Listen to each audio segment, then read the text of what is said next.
Yes. This is me starting streaming. Okay. Hello. Welcome everyone, one and all, to yet another episode of WhickTV.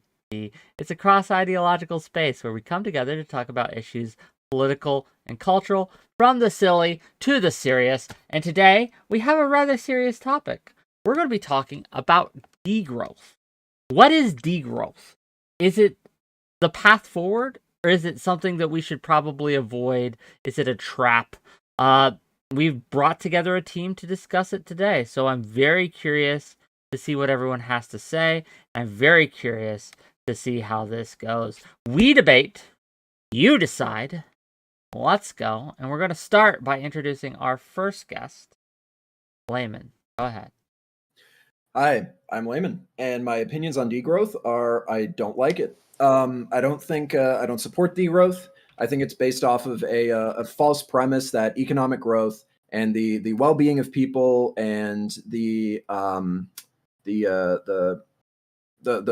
environment and stuff like that are somehow mutually exclusive, and I totally disagree. I think economic growth is necessary and good for the environment. You can't invest in new technology without the resources and the money and the economic power to actually invest in that new technology in order to bring us towards a renewable future full of nuclear energy, solar and wind and hydroelectric and all of this shit. And so economic growth isn't perfect. Like, it's not a be-all, end-all, right? Most proponents of economic growth are never going to say that economic growth in and of itself is always good, no matter what, full stop, end of story. We don't have to do anything else in society ever. Most proponents of economic growth are going to say that economic growth is a necessary condition to have good living standards. And that's it. And so you can definitely find countries that have more economic growth than other countries that don't, rank high on well-being, as high on well-being metrics or whatever. But that's not a problem with economic growth. That's a problem with the fact that they're not using the resources to do good things with those resources. Economic growth gives us the tools. It doesn't tell us what we should or should not do with the tools, right? So it's necessary to have the tools. So, for example, just to draw an analogy to this, let's say we have a bunch of I will be quick. Let's say we have a bunch of construction workers. They want to build a house. They're going to need tools to build that house. Taking away those tools so they can build that house is not going to lead to a better quality house. That's that. Full stop. So yeah, degrowth sucks. I don't like it. I'm done. Next person can go. Thank you for being here, 𝕾𝖍𝖎𝖙. I'm looking forward to this discussion, and we'll see how it goes. 𝕾𝖍𝖎𝖙. You need a minute? We're going to invert. Okay, we might have to go to Carl first. Okay, we'll go to Carl first. Yeah. 𝕾𝖍𝖎𝖙, what you got for us? All right. Yeah, so 𝕾𝖍𝖎𝖙 and I disagree on some things, but not this. And thanks so much for having me. I've debated this topic, actually, with degrowth advocate Michael Stass, and an expert in mining scalability, 𝕾𝖍𝖎𝖙, among others. You can just quickly plug, you can check out these conversations on my YouTube channel, which is almost qualified for monetization. So go check out ecomodernist1 at ecomodernist1. That's the Ecomodernist channel on YouTube. Now, back to definitions, your favorite game. Fundamentally, degrowth is the objection to unrestrained capitalism and capitalism's priority of profit over other very important metrics of quality life and human survival. I'm not a traditional degrowther. I beef with traditional NGO complex degrowthers like Jason Hickel and Think That Through. They just made their name on dunking on tech solutions. They're really selling the idea that this Chobani branded solar punk vibes and socialism will save us. So you just defeat capitalism and all our problems will be solved. So others like Our Changing Climate just ride this populism of degrowth, and they repackage this tech bro hate, which kind of got solidified under the banner of eco-modernism. But I'm not a traditional eco-modernist. Most of them are actually in favor of laissez-faire economic liberalism. And some are outright hostile to the concept of social freedom and socialism. American capitalism itself has the base requirement for profits.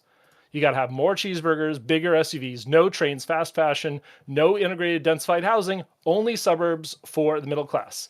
Unlimited freedom, where every family is a self-contained island of prosperity fed by our corporate overlords. There's no question that saving humanity means that's got to change. So this is my position. It's when you restrain capitalism, you're doing degrowth properly and correctly. It's not a straw man degrowth or tech optimism, but the synthesis of the philosophy of ecological limits and hard reproducible science. Okay, thank you for being here, and I'm sure we'll get into it as we go. Next up, 𝕾𝖍𝖎𝖙. What you got for us? Okay, so I'm not sure if maybe I missed some of what 𝕾𝖎𝖙 said, but I am going to go through what it is one more time just to make sure we're extra clear. Yeah, it was what I sent you. So yeah, but I just want to make sure that both sides are seen here. So it's the idea that we should prioritize sustainability and human well-being over economic growth. I'm pretty sure you did cover that part. It comes from the French word décroissance. Décroissant. I have a terrible French pronunciation, even though I'm Canadian. Which was coined in 1972 by social philosopher 𝕾𝖍𝖎𝖙, first emerged as a district movement in theory in the early 21st century. So that was obviously in France, and entered the English language in 2008. And yeah, we advocate and argue that we need to vastly ramp down production and consumption as a response to climate change. So there's a couple of extra facts. Human activity has surpassed what's known as the 5 out of 9 planetary boundaries. Those 9 boundaries, just to go through them, are global heating, plastic, chemical pollution, biodiversity loss, habitat loss, and nitrogen and phosphorus pollution. So we can get into what those 5 are, but the key thing is 5, and 2 of those have yet to actually be quantified. So we could have already surpassed those and not have known it. The U.S. has the highest GDP in the world, but scores behind several countries on well-being indicators, including Panama and Costa Rica. So it's very clear that productivity is not directly linked to well-being. As a response to climate catastrophe is an ideology which necessitates its own, or capitalism is, did I say that? Capitalism is an ideology which necessitates its own growth. Wick, stop telling me to move on. I'm doing it already, okay? You're just going to interrupt me. Mansplainer. Clearly, as we surpass more and more of these planetary boundaries, the unsustainability of capitalism will prove itself to be true, and the only discussion left will be what to do about it. Instead of asking how can we keep doing things the same way, we should be asking how we should do things differently. That's my core ideology about all of this, as well as being experimental and actually comparing things we tried to a hypothesis.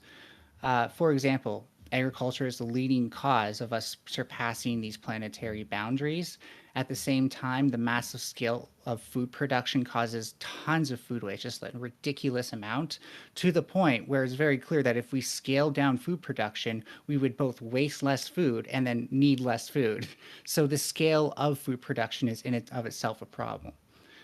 I'm going to try to reduce some of these down. So I think there's a growing pessimism in young adults, and they want to see something change. They're feeling more and more lost and disenfranchised, and having a movement which actually provides solution will prevent them from, lashing out in less directed ways. And productivity is just simply a model to exploit us, but we can get into that because I'm going to keep this short. By the way, I am on Twitter. That's where I'm most active speech-wise, at M9Scarlet, letter M, number 9, Scarlet with 2 T's at the end, and twitch.tv/𝕾𝖍𝖎𝖙. You just spell it all out. There's no numbers in that or anything. And 𝕾𝖍𝖎𝖙 is spelled with TAILS at the end, not the other way around. I have the worst social tags, so just sorry about that. It's fine. Thanks for being here, and I'm sure we will get into the details as we go. I know that my chat may be a little somewhat confused, but we'll get there. We'll get there, I promise you. But we got to get to Staxiums next. Staxiums, go for it. What you got? Thank you. Yes, I got responses to most of what you guys said, but I'll wait until the body of the argument before I really delve into that. I do have an opening statement that I wrote up beforehand, so I'll just read it pretty quickly. So I believe in green growth over both unregulated capitalism and also degrowth. I'd like to preempt a few arguments. First, if my opponents ever claim capitalism writ large for consumption rates and increases in GDP and net worth, they'd have to explain how a different means of production would fix that. If you're a socialist, you'd have to explain why workers would not want shiny things any less than other people do. Second, political viability. I think it would be almost impossible to justify that your proposed world is more even similarly politically viable than ours. You would have to contest with that. Third, a common phrase I hear is capitalism needs unlimited growth with limited resources. I have an answer to that, but before I give it, I'm curious how my opponents would explain that the US has had exponential growth that has rarely faltered or declined. If it is with limited resources, how have we been able to grow unlimitedly? How have we patched the ozone layer, decoupled carbon emissions, and increased median household earnings while maintaining a steady increase in GDP? Okay, And that's about it. And with that, Staxium, thanks for being Nice. here, gang. Yeah, no problem. We got a few sides here, and with that, I'm gonna open it up. The floor is yours, gang. What do we think? I'm so tempted. Do it. Yeah, I can. I raised my hand. I raised my hand. Like Oh, you did Yeah, raise your hand. yeah, Oh, go ahead. Ninetales, go. I kind of hit it though, so I'll make sure I'll raise it higher next time. So I think the answer to Staxium's question is that, while, you know, maybe to someone who doesn't consider an ecological framework for capitalism, everything is peachy dory, we have absolutely ravished our planet to do any of this. And we can get into the exploitation thing too, because that's talking about more about workers. But like, we couldn't have had the growth on the scale that we've had at the rate that we've had without massive changes to the landscape and stuff like that, which has made the future of capitalism rather bleak. And I don't think it's gonna, like, the way that you've described development and productivity now is exclusive to capitalism, or is it going to play out like that in the future? Sure. I think my. Oh, go ahead. Sorry. Oh yeah, so to right on that, I mean, it's pretty obvious when you look at history and specific technological advancements that the growth of America, you know, we're talking about the post World War II point where the UK was in decline and America, blam, shot into the sky. Totally. We had automation, development of domestic coal resources, but most importantly, the growth of massive amounts of machinery augmented labor. And those people for that labor came from the Haber-Bosch process, which is using gas, methane, to do nitrogen fixing. So we have huge amounts of unfixed nitrogen now in the atmosphere because of this chemical process that is doing nothing but extracting fossil fuels. And it's so bad that we thought there was going to be a food shortage because of the gas crisis last year. That, you know, you could just keep looking at like big changes to our ecosystem in the face of the planet. Literally go on like the Google Earth history slider and look at the Pacific Northwest or Indonesia and look at the massive deforestation. This is obvious how we have accomplished exponential growth. It has come at the cost of our planet of resource extraction. But that's based off of where the demand is, right? So if you can invest in new technologies that are affordable and at a high enough supply where it's affordable to the average person, then you can still have economic growth and solve these environmental issues, right? That's kind of my issue with this framing, is it's like, yeah, we can point to instances where populations at large are demanding things that involve hurting the environment in some way. I don't think Stacks and I would have any disagreement over that. I don't think most pro-growth people would have any disagreement over that. Most pro-growth people support carbon taxation for this reason, right? So, you know, this isn't like, what I'm trying to find is an argument for the degrowth position rather than an argument against certain forms of types of markets growing, right? Because what we want to do is we want to change what the demands of the society are to things that are more sustainable for the future. 100%. And you can do that through investing in new technologies, which you can't do without economic growth. I don't know how you do that, how you can have, like, again, more electric energy, more fucking like EV cars and solar panels and wind and hydroelectric and all this shit. I don't know how you can have all this shit without having the capital and the resources to invest in that stuff to get people to produce it. Yeah, and I want to chime in here as well. Sorry, I'm just going to throw myself in here.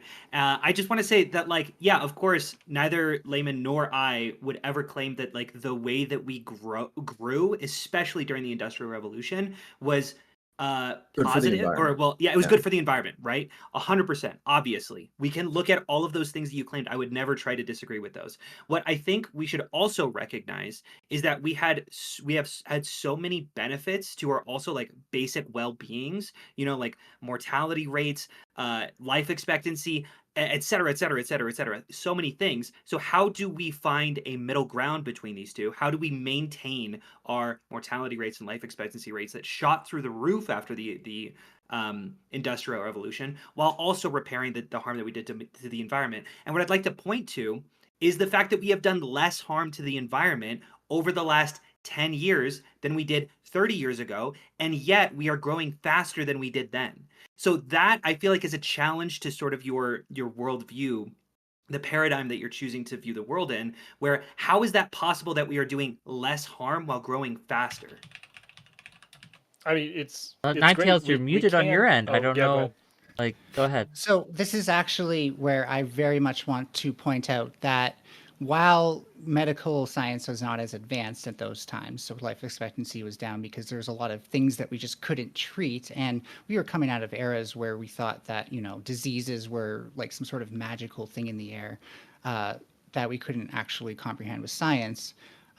So a lot of life expectancy has to do with that. I will point out that when it comes to diseases and stuff like that, as the climate breaks down, there is a very clear link to an increase to things like parasites being around us, scavengers, diseases, and stuff like that. Because it's well known that biodiverse ecosystems, especially the ones around us and within our environments that we live in, they reduce pests and they reduce disease.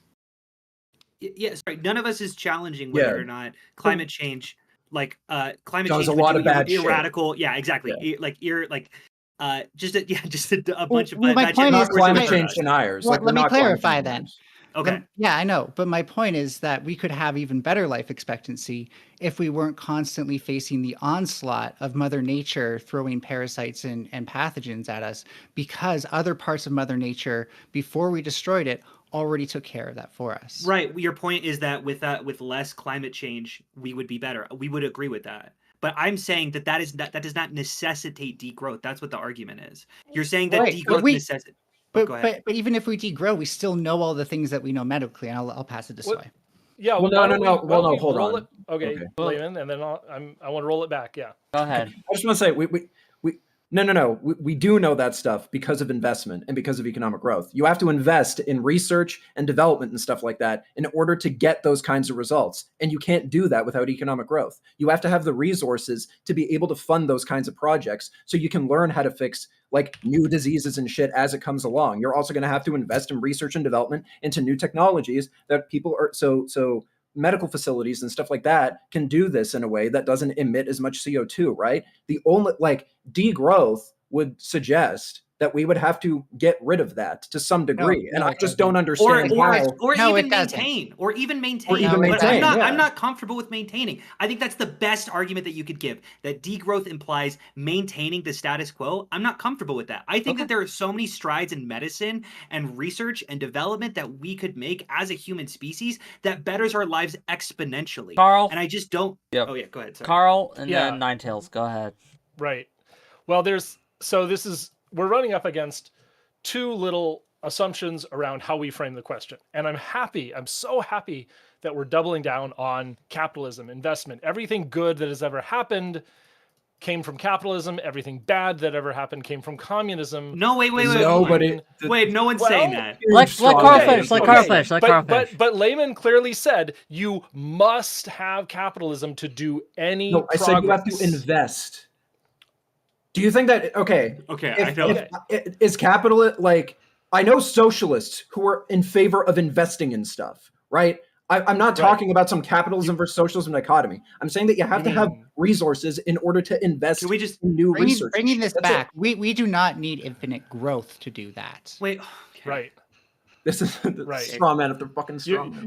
Well, no, Okay, so- but wait, you- hold on. but this is the question: is where is the boundary? When does it become a degrowth?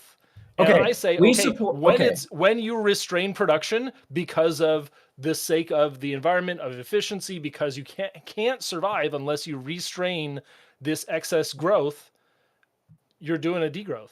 Just to bite the So, bullet here. so degrowth is when you tax carbon? That's degrowth.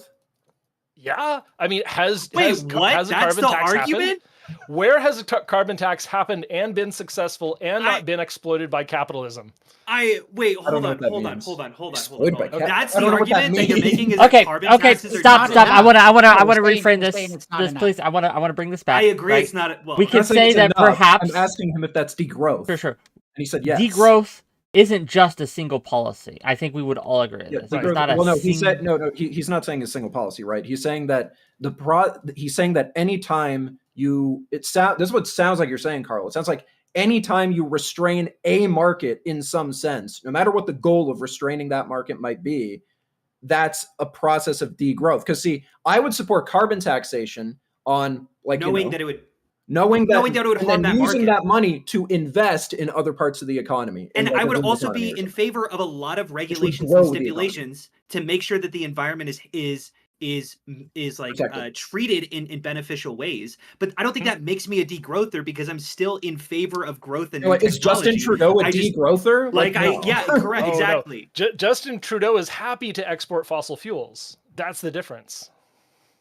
Okay, He wants to move out of like, fossil fuel consumption, though, right? He's incrementally moving out of that. Let's go to If- Night Like we're Tales. interested I'm in gonna- ESG investing for like oil and coal production. Like we're interested. Sure. Look, being confused isn't an yeah. argument. You got to stop weaponizing no, your confusion Me? Are you talking to me? I don't know what. because that's not what doesn't we're mean- saying. Who That's is not who is confused? Who is both weaponizing of you confused? who are strawmanning us right now. I'm asking questions to try to get to the veracity of your trying to statement. I understand don't what the understand worldview it. is. So I'm Be trying to honest. understand it. Okay, let's start with one truth. What about Okay. isms aren't going to get us there? Because as Wick pointed out, it has nothing to do with single policies. Secondly, Nobody. when we say sustainability, I think this comes into my unofficial question that I posted in the group chat: is capitalism sustainable? And I think for me, and maybe for 𝕲𝖎𝖙 too, we want to see a model of capitalism which you can actually hand down to the next generation, and they're not worse off than we are.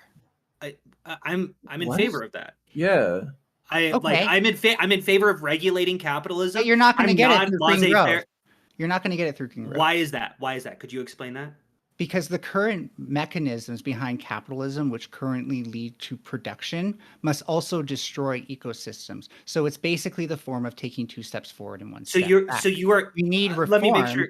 behind the methods of production, and we need. In fact, I'll go as far as to say we need to get rid of private property to actually have any chance of returning ecosystems back to the point where we can mitigate disaster. Why? Because What do you want to replace? we private know- property Let with? her finish. Let her finish, and then I have a question, Okay. perhaps, to maybe move this forward, and then I'll let you two in on it. Okay? Sure. Cool. Finish your thought. Thank Nine you. Tails. We know that climate destruction is linked to the ecosystem destruction. And this is like on both terrestrial and aquatic land, is linked to the furthering instability of the climate. We have already destroyed so much land for the purpose of capitalism. We need to convert a lot of it back to naturalized environments in order for it to serve that function of reascertaining stability. We cannot manufacture this stability. We don't even know how. You don't have to kill the economy to use land more Nobody's saying efficiently. to kill the economy. Well, let me ask the You don't have to degrowthers on the panel. degrowth to destroy to more Yes. efficiently use Let land. me. You need to deregulate your I'm own gonna. growth. I swear to God, my question will help. I promise you. Go for it. Okay, just let me ask my I believe in question you, Wick. because So much I shit. want to know, right, from the degrowthers, and I want the degrowthers and only the degrowthers to answer this question, please. Right? What are the maybe top 2 or 3 policies you advocate for today to get us to what you consider a degrowth or a better way? Like, how do we get from where we are now where you want to be? What are like the top 2 or 3 things that you think we should do today or start working towards today? What do you think? Great question, Wick. Good question.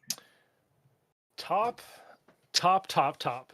to get us to degrowth. And for me, let's be clear, degrowth is a part of the solution. So I know we're going to say bait and switch, but I am in favor of all these solutions, more renewables, more nuclear, but the number one thing, and you look at the IPCC, the number one is eliminate fossil fuels. So what does it take to get there? We can add on top of, with competing with these non-emitting resources, we can add on top of that a very severe, very rapid carbon tax. We are talking, start at $25 to $30 per ton of CO2. That's like 7 to 10 cents per gallon of gas, and have that double within 3 years. That's a good one, and that will hurt the economy. We are talking limiting the growth of the economy by 1 to 4%, let's say. So just there, where we have to restrain that. We need to have some kind of justice in the developing world. We need to majorly shift our incentives, shift our focus of energy deployments from the developed world to the developing world. And I don't know how you do that without a giant socialist gift to countries that have little to no resources. Okay, Ninetales, I'm curious to your answer. You mentioned abolishing private property. If I may ask, who's not abolishing private property, but reducing at least the development and things. Who gets to decide, and where would you decide if you were queen of the world, right? Where would you decide to destroy the private property of, or to reconvert it to nature? Whose private property gets reconverted?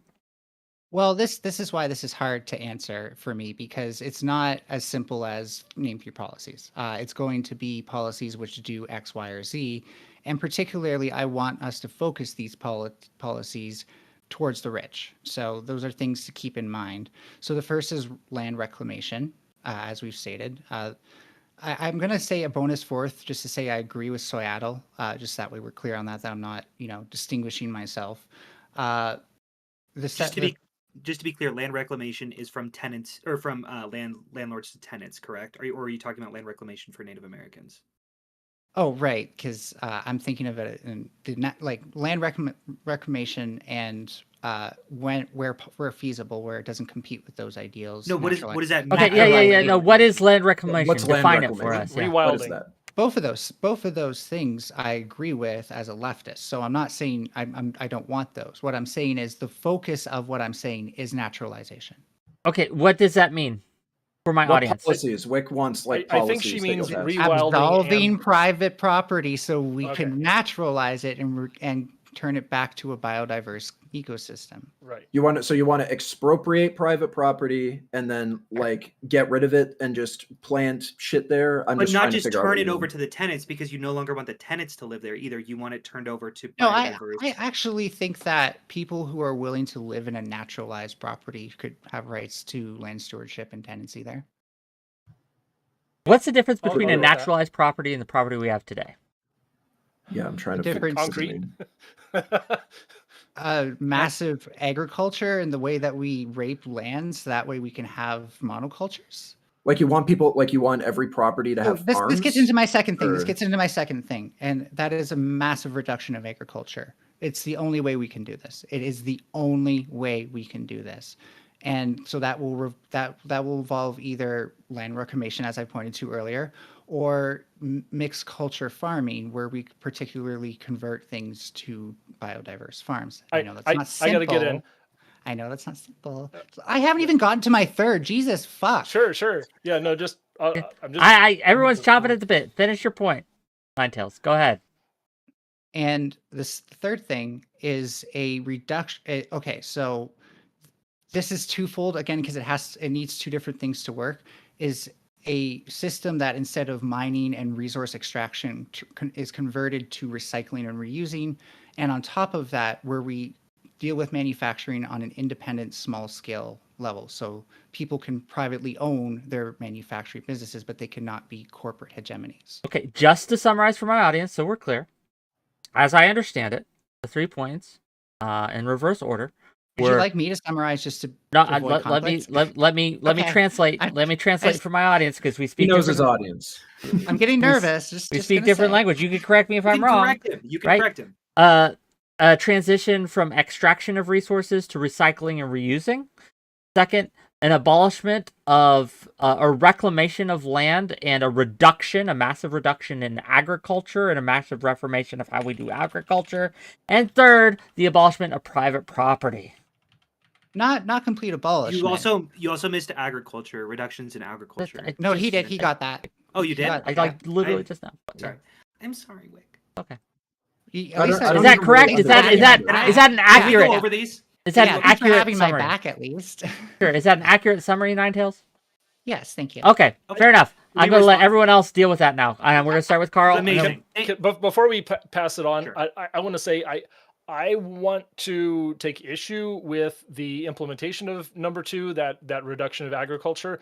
I agree. I'm not saying it's easy. I'm not saying it's easy, by the way. I agree. We can't simply win on efficiency, on like food use efficiency. We can't simply win on like going back to nature. We have to deploy technology in this case. We have to deploy like the GMO eggplant. We have to deploy golden rice. We have to deploy vertical farming and high intensity hydroponics.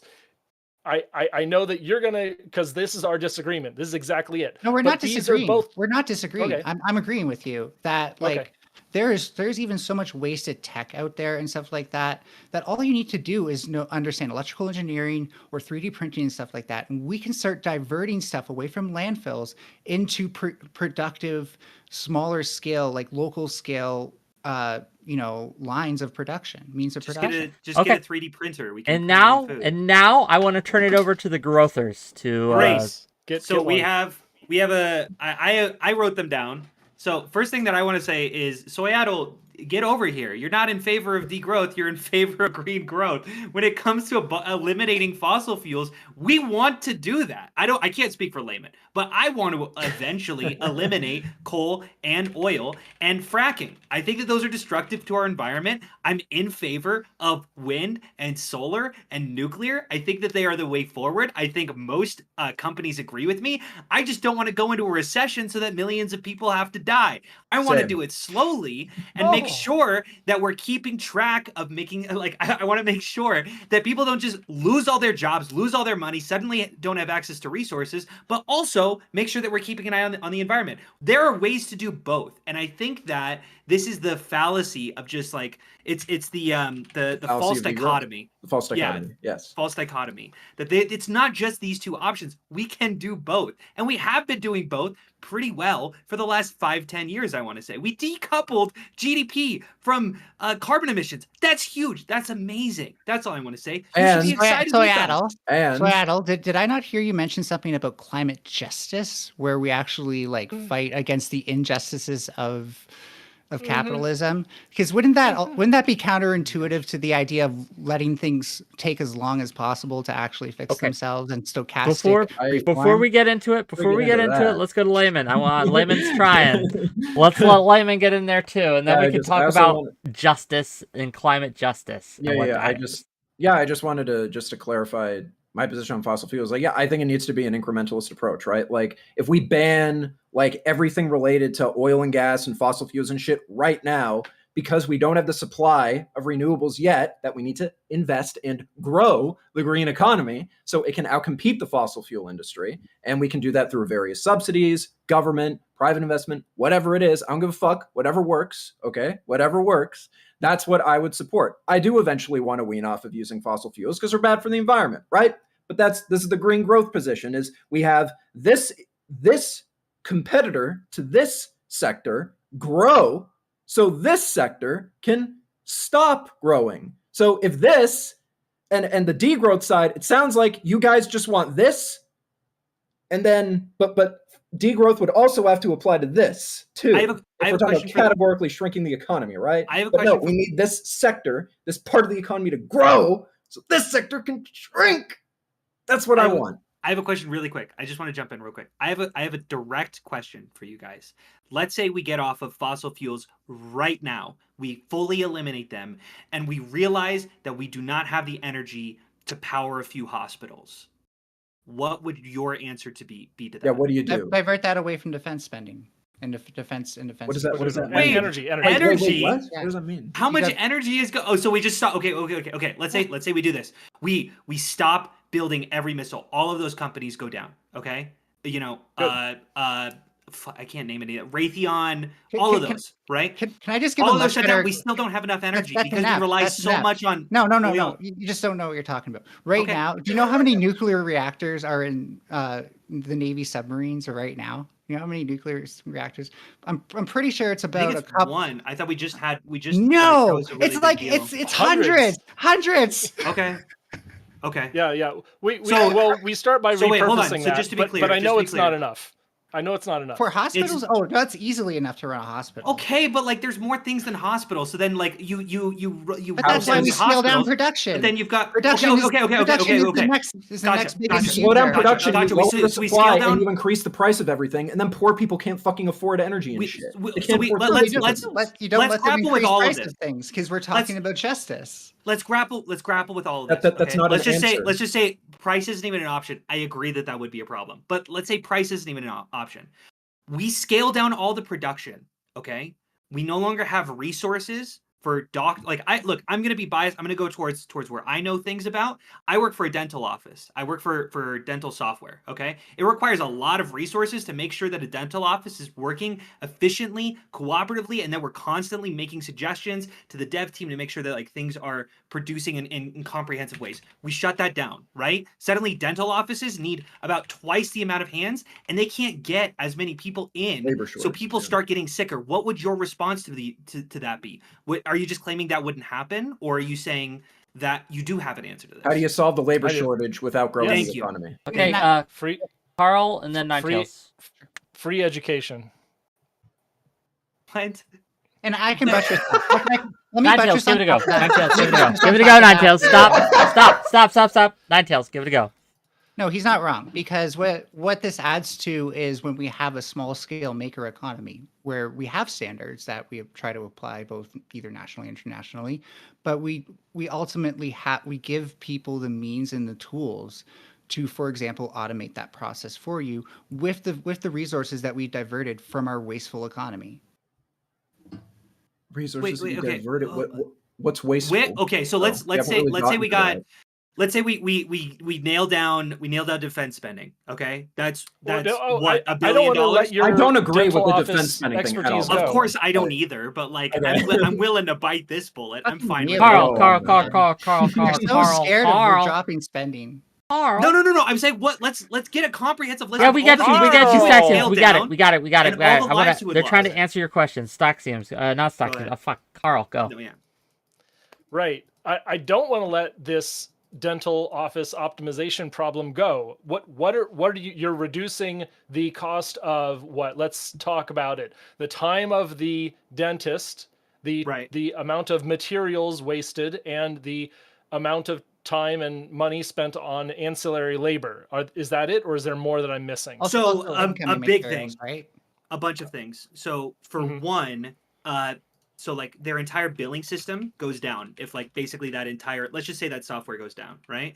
Every record that they have of every single patient would go down as well. They wouldn't really be able to have access to that because they would have to personally download that data. So if they don't have access to that, meaning that they don't know how much to get paid, how much certain patients offer money, and almost all these offices would eventually close down. So like that feels like the necessary conclusion to what you're suggesting, and I don't know how to get away from that. And and maybe you're saying that wouldn't happen. I don't understand why not. Yeah, that probably would happen. That's you were asking about alternate modes of alternate economic modes, and what if this was just like what if this was single payer government healthcare with education funded by the government? How do you get the resources to fund these things without economic growth? I want to be clear. I am in favor. What about the money? No, wait, like money.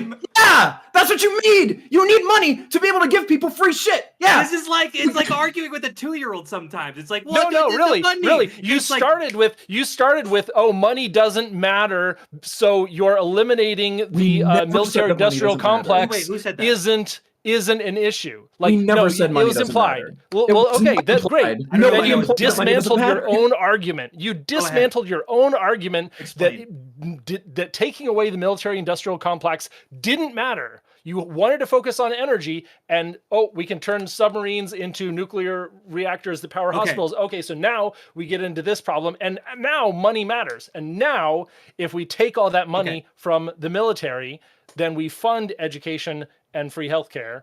We've got a solution to this. Okay, a few things. Well, First, nuclear.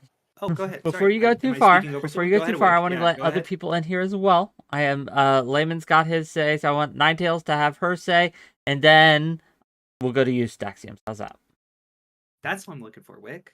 Who's next, me or Ninetails? Ninetails, then Layman, then Staxium. So in regards to failures of systems and costs going up and stuff like that, a huge problem that we currently have are the fact that we have so many different corporations which make various components of a system and try to put it together with their own ways. And usually that creates a lot of issues, which leads to an increase of error. The funny thing is that when you have somebody who develops the entire system from the grounds up, because they're what's known as a full stack engineer, then they can develop certain redundancies and stuff in there like that, knowing where the failure modes are and actually test that, which is much harder to do when you buy a component from this person, a component from this person, a component from this person, and pay an engineer to do that. Somebody who actually makes the thing themselves will already want to do that because what you put out there will reflect the product that you make. I don't understand what that means either. I'm sorry. When you design a system, you have to incorporate the fact that certain failure modes will exist. You either build up redundancies or other systems to check for that. Sure, that increased costs, but in our current system, that only increased costs because these are usually compartmentalized processes. First, you have the developer design it, then you have an engineer look over it, et cetera, et cetera. When this all comes down to a single person, and yes, single person people can do these things, then then not only do you reduce costs, you have that person has a personal relationship with the product, and they will probably naturally want to make sure it works very well, because when people innovate, they tend to innovate so that way things will work. So this, as I understand, is an argument against connected against system the scale, supply chain, right? Is it against instead of making currency? 10 Just different currency in need a general? translator. Yeah. No. This is against the globalized scale. The globalized economy, interconnected economy, where you have different institutions, organizations, companies all kind of put their fingers in the same design. What I'm saying is that the bigger these things get, the more waste they produce. It's the same with any system. Wait, no. Economies of scale, that works the opposite. It becomes that's more what capitalists say, but that's not actually how it plays out if you look at things. Oh wait, hold on. So you're claiming that economies of scale don't exist. That like basically once you scale up, that the capitalist ideology behind it is failing. Okay, wait, hold on. We can throw capitalism under the bus. I'm fine with it. I don't like whatever gets us to the point. And by the way, I'm in favor of free education. I'm in favor of single payer healthcare. I'm a soft dem, baby. I'm a liberal. Like I love all this shit. Like I guess what I'm saying is like there's room. Oh wait, I'm trampling over Layman. It was his turn. I mean, I wanted you to speak there. Yeah, I'm so fucking lost in the conversation. I am a little too. It just jumps to so many fucking places. I have a question. Well, hold on. I want to say something. Okay, I don't want to shut up this whole panel. Okay. Okay. No. What about the money? Oh my god. Anyway, so yeah, so I just want to say I strongly disagree with this idea that like you're gonna just austerity the fucking military and then you're gonna be able to afford all of the renewable shit that we need. Or maybe not renewables specifically, but like all of the stuff that poor people need and shit to survive. First of all, if you do, you're not going to be able to do that unless you fucking just completely abolish the military or something. You would need even additional resources to that in order to replace what like markets are already providing for people and have this like top down, more like planned version of doing this sort of thing in order to redistribute, this part of to do all this like degrowth shit. So like, I personally do not want to compromise like national security and national defense for that shit. There are entire world powers that want my country dead. Like, no, thank you. So typical neoliberal paranoia. Really? Oh my typical god. neoliberal paranoia. Okay. Stop. We're not gonna get derailed on the efficacy of national. I have a question for the growthers here. Go for it. Growthers, And I Yes. only want the growthers to answer for now. The degrowthers, wait your turn. You'll get in on it, I promise. Okay. We try these implementations of green growth where we kind of incrementally approach these things, but we are on a clock in a lot of ways, or at least that's what is said, that we are on a clock. We have a deadline. If it becomes clear at a certain point that we are not going to reach the goals that we need to, or the metrics that we need to hit before this deadline, how austere are you willing to go? What are you willing to do or sacrifice when it comes to growth in order to meet these deadlines? Are we talking population reduction? Are we talking just a total shutdown of oil? Like, what are we talking here? Like, assuming you believe in climate catastrophe, right? Mm-hmm. What are you willing to do, if you must, to reach to prevent that from happening? Go ahead. That was for the growthers, right? Yeah. It's for you. Yeah. Yes. Sure. So, like I said, what I want to do is I want to, because right now, millions and millions of people rely on oil and gas to survive. People will die of heat stroke in the summer without AC. They will they will freeze to death in the winter without heating. And those people are often relying on oil and gas. So what I want to do is I want to be able to increase the supply of renewables that these people can afford, and the people that develop these So you can't do that in facilities. time. Yeah. You can't do that in engage time. with the hypothetical that this is impossible. Yeah, you That, like, cannot this just do doesn't that work. in time. The climate catastrophe, I'll bite the you bullet. have to cut. I'll these bite things down, yeah. what's the inevitable bullet. is inevitable, right? The best that we can do is to just minimize as much harm as we can in the meantime. That's the best that we can do. But If you ban oil and gas, people die. If you don't ban oil and gas immediately, more people will probably fucking die too, right? Like you have to be pragmatic, and you have to look at the here and now, and you need to see what can you actually feasibly do right now to minimize as much harm as you can. Like I'll bite the bullet. Sorry, I'll bite the bullet. Look, if green growth actually is not feasible and does not work, and what we actually do need is degrowth in order to save the future of the planet, and the planet will actually become unlivable and all future generations are wiped out, yes, I would be advocating for this. I would say, people will die. That sucks. But the future generations are saved. Yes, I do not think that is like, I'm engaging with your hypothetical, Wick. I know that's the reality that the degrowthers live in, and I am saying, why is that reality is wrong? reality. Is what I'm asking. Why is that reality wrong? So okay, let's say we just ban all oil and gas, right all now. fossil fuel. We do it all right now. They're like, well, we got nuclear reactor submarines. Okay, gotcha. How do you convert those?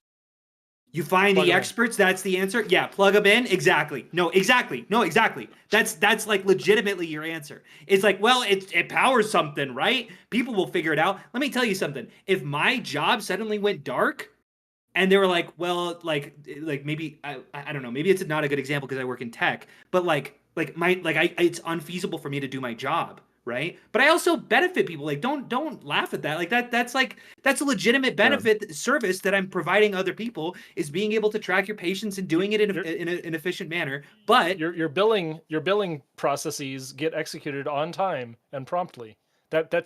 So this is like, let me take this example and use this. Wait, to break no. down It's also a lot. Wait, hold on. Sorry. Right. No, I know it's a lot. It's a lot, but you, as you said, a significant part of the service you provide is this accounting, the billing, the insurance claims, the adjustments, all of that reconciliation process. Right. But it's also about assessing like teeth and finding accurate ways to do that. Hey, welcome to your neighborhood dentist. Can I have your file so I can check the signatures? Okay, thank you. Let's give it to the doctor, and they will figure out your treatment plan. Like this is like the biggest steel man for degrowth, is that, well, throw it all away. I don't want to throw it all away, but I don't see why it is he's saying that he can't do his job without throwing it all away, though, right? Wait, what job? His job? Hold on. The job that he's referring to. The job that he's referring to. But also the doctors can't do their job either. Oh, can't? Correct. Cannot. If the patient is the person who owns their medical information. Let me do this. We shut down all energy right now.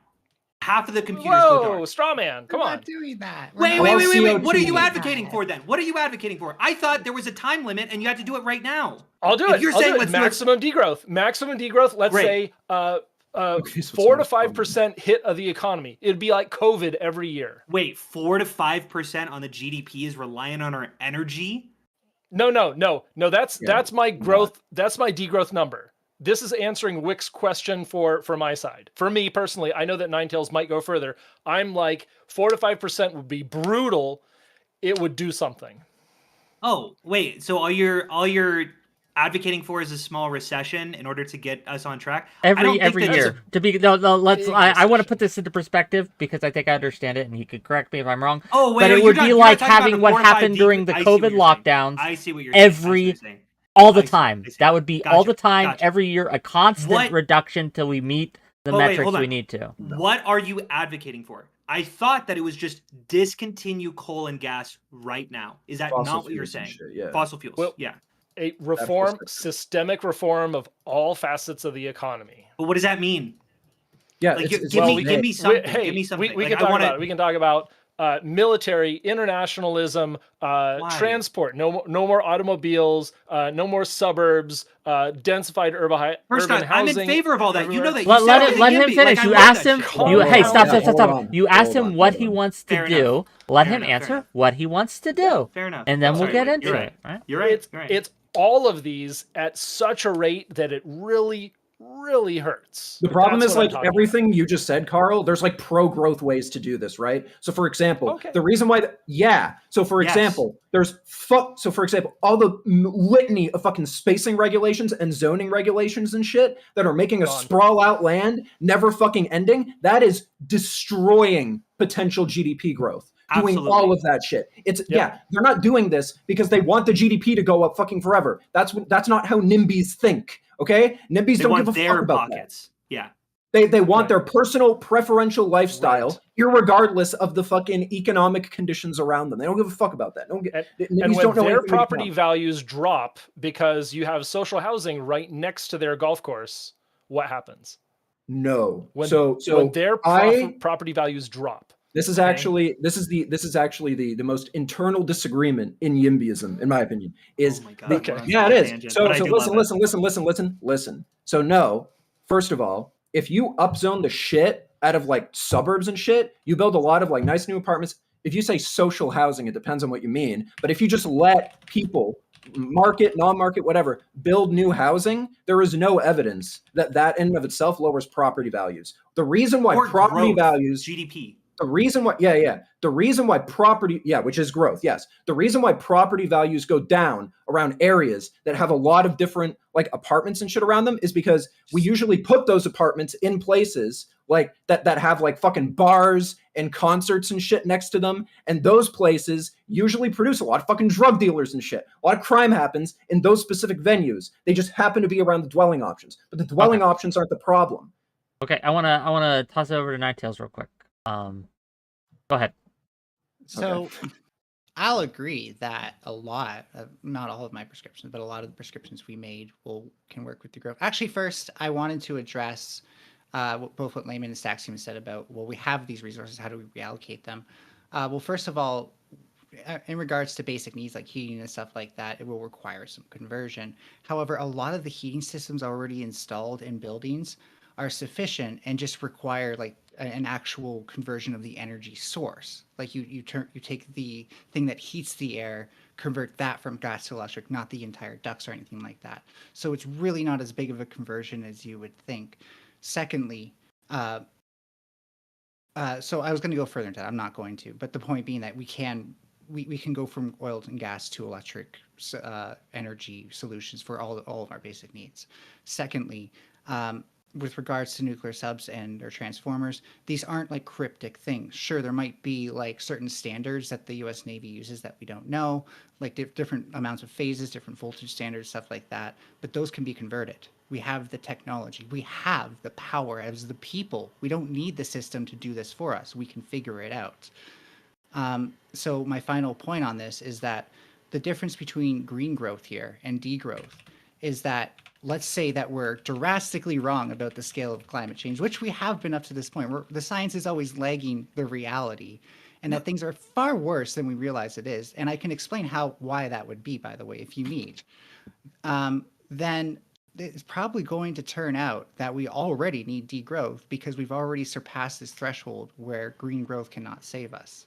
You're kind of doing like you're kind of doing like what climate deniers do, but from the radically opposite left-wing position. Yes, you're saying that like all the climate scientists are wrong, all of the consensus is wrong, and it actually means that there's more. Correct. More. Wait, no. Do you know? I said the science is lagging. Do you know my exact words? My exact words. If it's lagging, that means that it's wrong. My exact words. Ninetales, I agree with you. No, it doesn't. Ninetales, I agree with you. The science is lagging. I'm going to put heavy quotations around that. Yeah. Here is what's going on, okay? Scientists are like, in 5 years, there's going to be a deadline. We're going to if we don't completely fix the environment, things are going to go to shit. And then we get to 5 years later, and then it's fine. You know why it's fine? Is because we've made heavy improvements between now and that 5-year time period. They were drawing this linear scale, and we got a little logarithmic. We got our carbon emissions. You're wrong. You're just completely. Our carbon emissions have been completely decoupled from GDP. You're completely lying about that. No, they've stalled. So stalled. What is stalled? The West carbon emissions. The carbon emissions. The West decreases carbon emissions 3% per year. Do you know what the rest of the world does with carbon emissions? Increases 3%. How is this a challenge to what I'm saying? I don't understand. What you're saying, it's rosy and it's getting solved. And our GDP is decoupled thanks to financialization and financial markets. And by the way, that isn't how the science is lagging. I need to be very specific here so that way the audience isn't misled. The science is lagging in that it makes predictions about where we'll be and thresholds, and it sets thresholds. We surpass the thresholds and no one does anything about it. Then we start reporting on the news and people don't link them back to that threshold. So it's very easy to see things the way you've seen them. I'm not going to lie about that. But what's your hypothesis on what happened? Well, let Ninetales. She's about to tell us, I assume. Okay, go ahead. Fair enough. Yeah. So a lot of this comes into, we keep on finding out more and more information about things like ecosystem stability and stuff like that. One of the things that we now know is that, and this is a systems ecology perspective, so I'm going to try to be as very colorful about this so that way everyone's on the same page, is that ecosystems are something known as quasi-stable. They're not fully stable or completely unstable. And think of this like a ball in a cup, right? So like if I move a ball in a cup and it falls out, that's stable, but there's some amount of energy I can put into that that makes it unstable. So quasi-stable systems are kind of like a hill that has like a divot in it and then a hill. And then at the bottom of the hill is full system degradation. There's no biodiversity or very little. Something has completely dominated.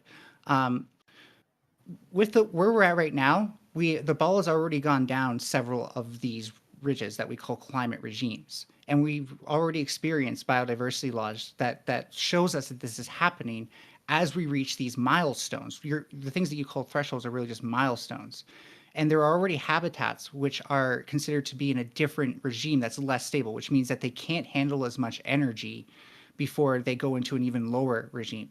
And when they go into that lower regime, our climate stability is lost as a net effect. What was that responding to? I feel like that was just your whole count. Because the reason that science is lagging is because scientists constantly underpredict what the data actually means for the future of climate change. So they did our predictions are things always happen much sooner than scientists predict. So scientists are from the truth. So the issue isn't that, yeah, that's what you're claiming. They're wrong, right? I'm not saying they're wrong. They're misinterpreting the data. They're misinterpreting the data. They're misinterpreting the data. They're doing something wrong. There's a difference between lagging and incorrectness. They're not doing a type 1 or type 2 hypothesis. Carl, can you help? The timeline was wrong. Carl, can you help? Yeah. I want to point out that before the show, we made an agreement that none of us were climate deniers, but here we are, like nitpicking over each other's evaluation. Well, no, to be clear, Stax was saying that him and I were not climate deniers. That's what Stax was saying. I'm between Ninetales and Stax on this because IPCC is very clear. IPCC Working Group 1, Physical Science Group, is the people who track like, okay, what the fuck is happening here? And, or maybe it's working group 2. I'm sorry. One of those groups, 1 or 2, talks about, okay, here is where our climate is at today. And it's pretty good in terms of its predictive ability, but we're not doing anything about it. We had things like the special report on 1.5 where it said we're supposed to increase our nuclear deployments by 300%. And what did we do? We shut down 30 gigawatts. Why did we shut them down? Because of oligarchs and capitalist companies fighting against nuclear, manipulating the German political system, and causing a panic. Wait, wait, hold on. So your problem is less competition and wait. You're blaming the nuclear catastrophe that we had, like in Germany, where they shut down their nuclear program, on capitalists and not on raging environmentalists who said that it wasn't efficient enough. That's almost always the reason. Who funds It's almost always the reason systems fail. By the way, I agree. That's the only button in your head. You just go capitalism. No. I'm Anytime there's a question. Because when you cut corners, then the systems that are designed to keep things from failing. Wait, if I could think of one nuclear like explosion or like nuclear catastrophe that happened, what do you think the first thing is going to be on my mind? And what regime was it under? Nuclear. It was USSR. It was USSR under Schroeder. Yeah. It was communism. So you're the one. You got the communism button. You just projected. No, I didn't blame communism. This is the third time. He's asking you a fucking question. No, that was a counter to your thing. I'm blaming communism. I'm blaming. What does it have to do with us? Environmentalists. Well, no, I was. He's not saying it as anything to do with you. You're not fucking listening to what he's saying. And I'm saying this would happen under communism too. The issue isn't a mode of production. That's what I'm saying. I'm not hitting communism button. I'm not blaming the communists. It wouldn't happen under communism. It did though. It did. No. Right? No. USSR is a terrible example. Why was that a secret city? Tell me. Why was that a secret city? I don't know. I don't know what you're asking. Because they were both producing. Because the U.S. and the Soviet Union were both producing weapons of mass destruction and used incredible amounts of secrecy, such that they denied anything had happened until they were caught red-handed. And it was a disaster because of the secrecy. You watch HBO Chernobyl. It was a great program. No, I agree.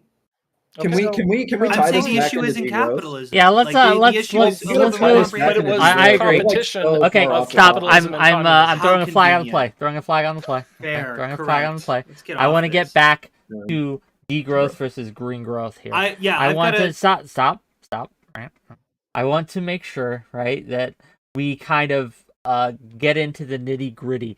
So I guess to the degrowthers, to Carl and then to Ninetails here, why aren't we doing enough? Like, why is it necessary to scale back agriculture or to scale back all these things? And do you not recognize that these are going to have a cost in human lives? Like, scaling back agriculture is going to make it harder to feed people, at least in the interim, while we transition, right? While we transition from what we have now agriculturally to what you want to have agriculturally, there will be a time where people might not get enough to eat. How do we deal with that? How do we handle that? And then there are already places that have food deserts, right? Like, you could create more. So I want Ninetails and Carl to answer. Go ahead. So we could. Capitalism already kills people. We can do better. There you go. So that's that's vague and meaningless. That's not what we asked. Well, let him answer. Let him answer before. But when you have a holistic view of the world, you don't simply credit capitalism for the innovation or blame communism for Chernobyl. You look at it within you look at it within the context of systems and interacting systems. So yes, we had tremendous growth post World War II because of scientific innovation and development, and we need to scale back agriculture, and here's my line, but not at the literal cost of human lives. That means that we have to have policies that are informed by the challenges ahead of us. Meaning that we have, like what? Okay, let's say what's a policy that is going to categorically make GDP go down, that is going to be good for the environment and doesn't hurt and not kill people.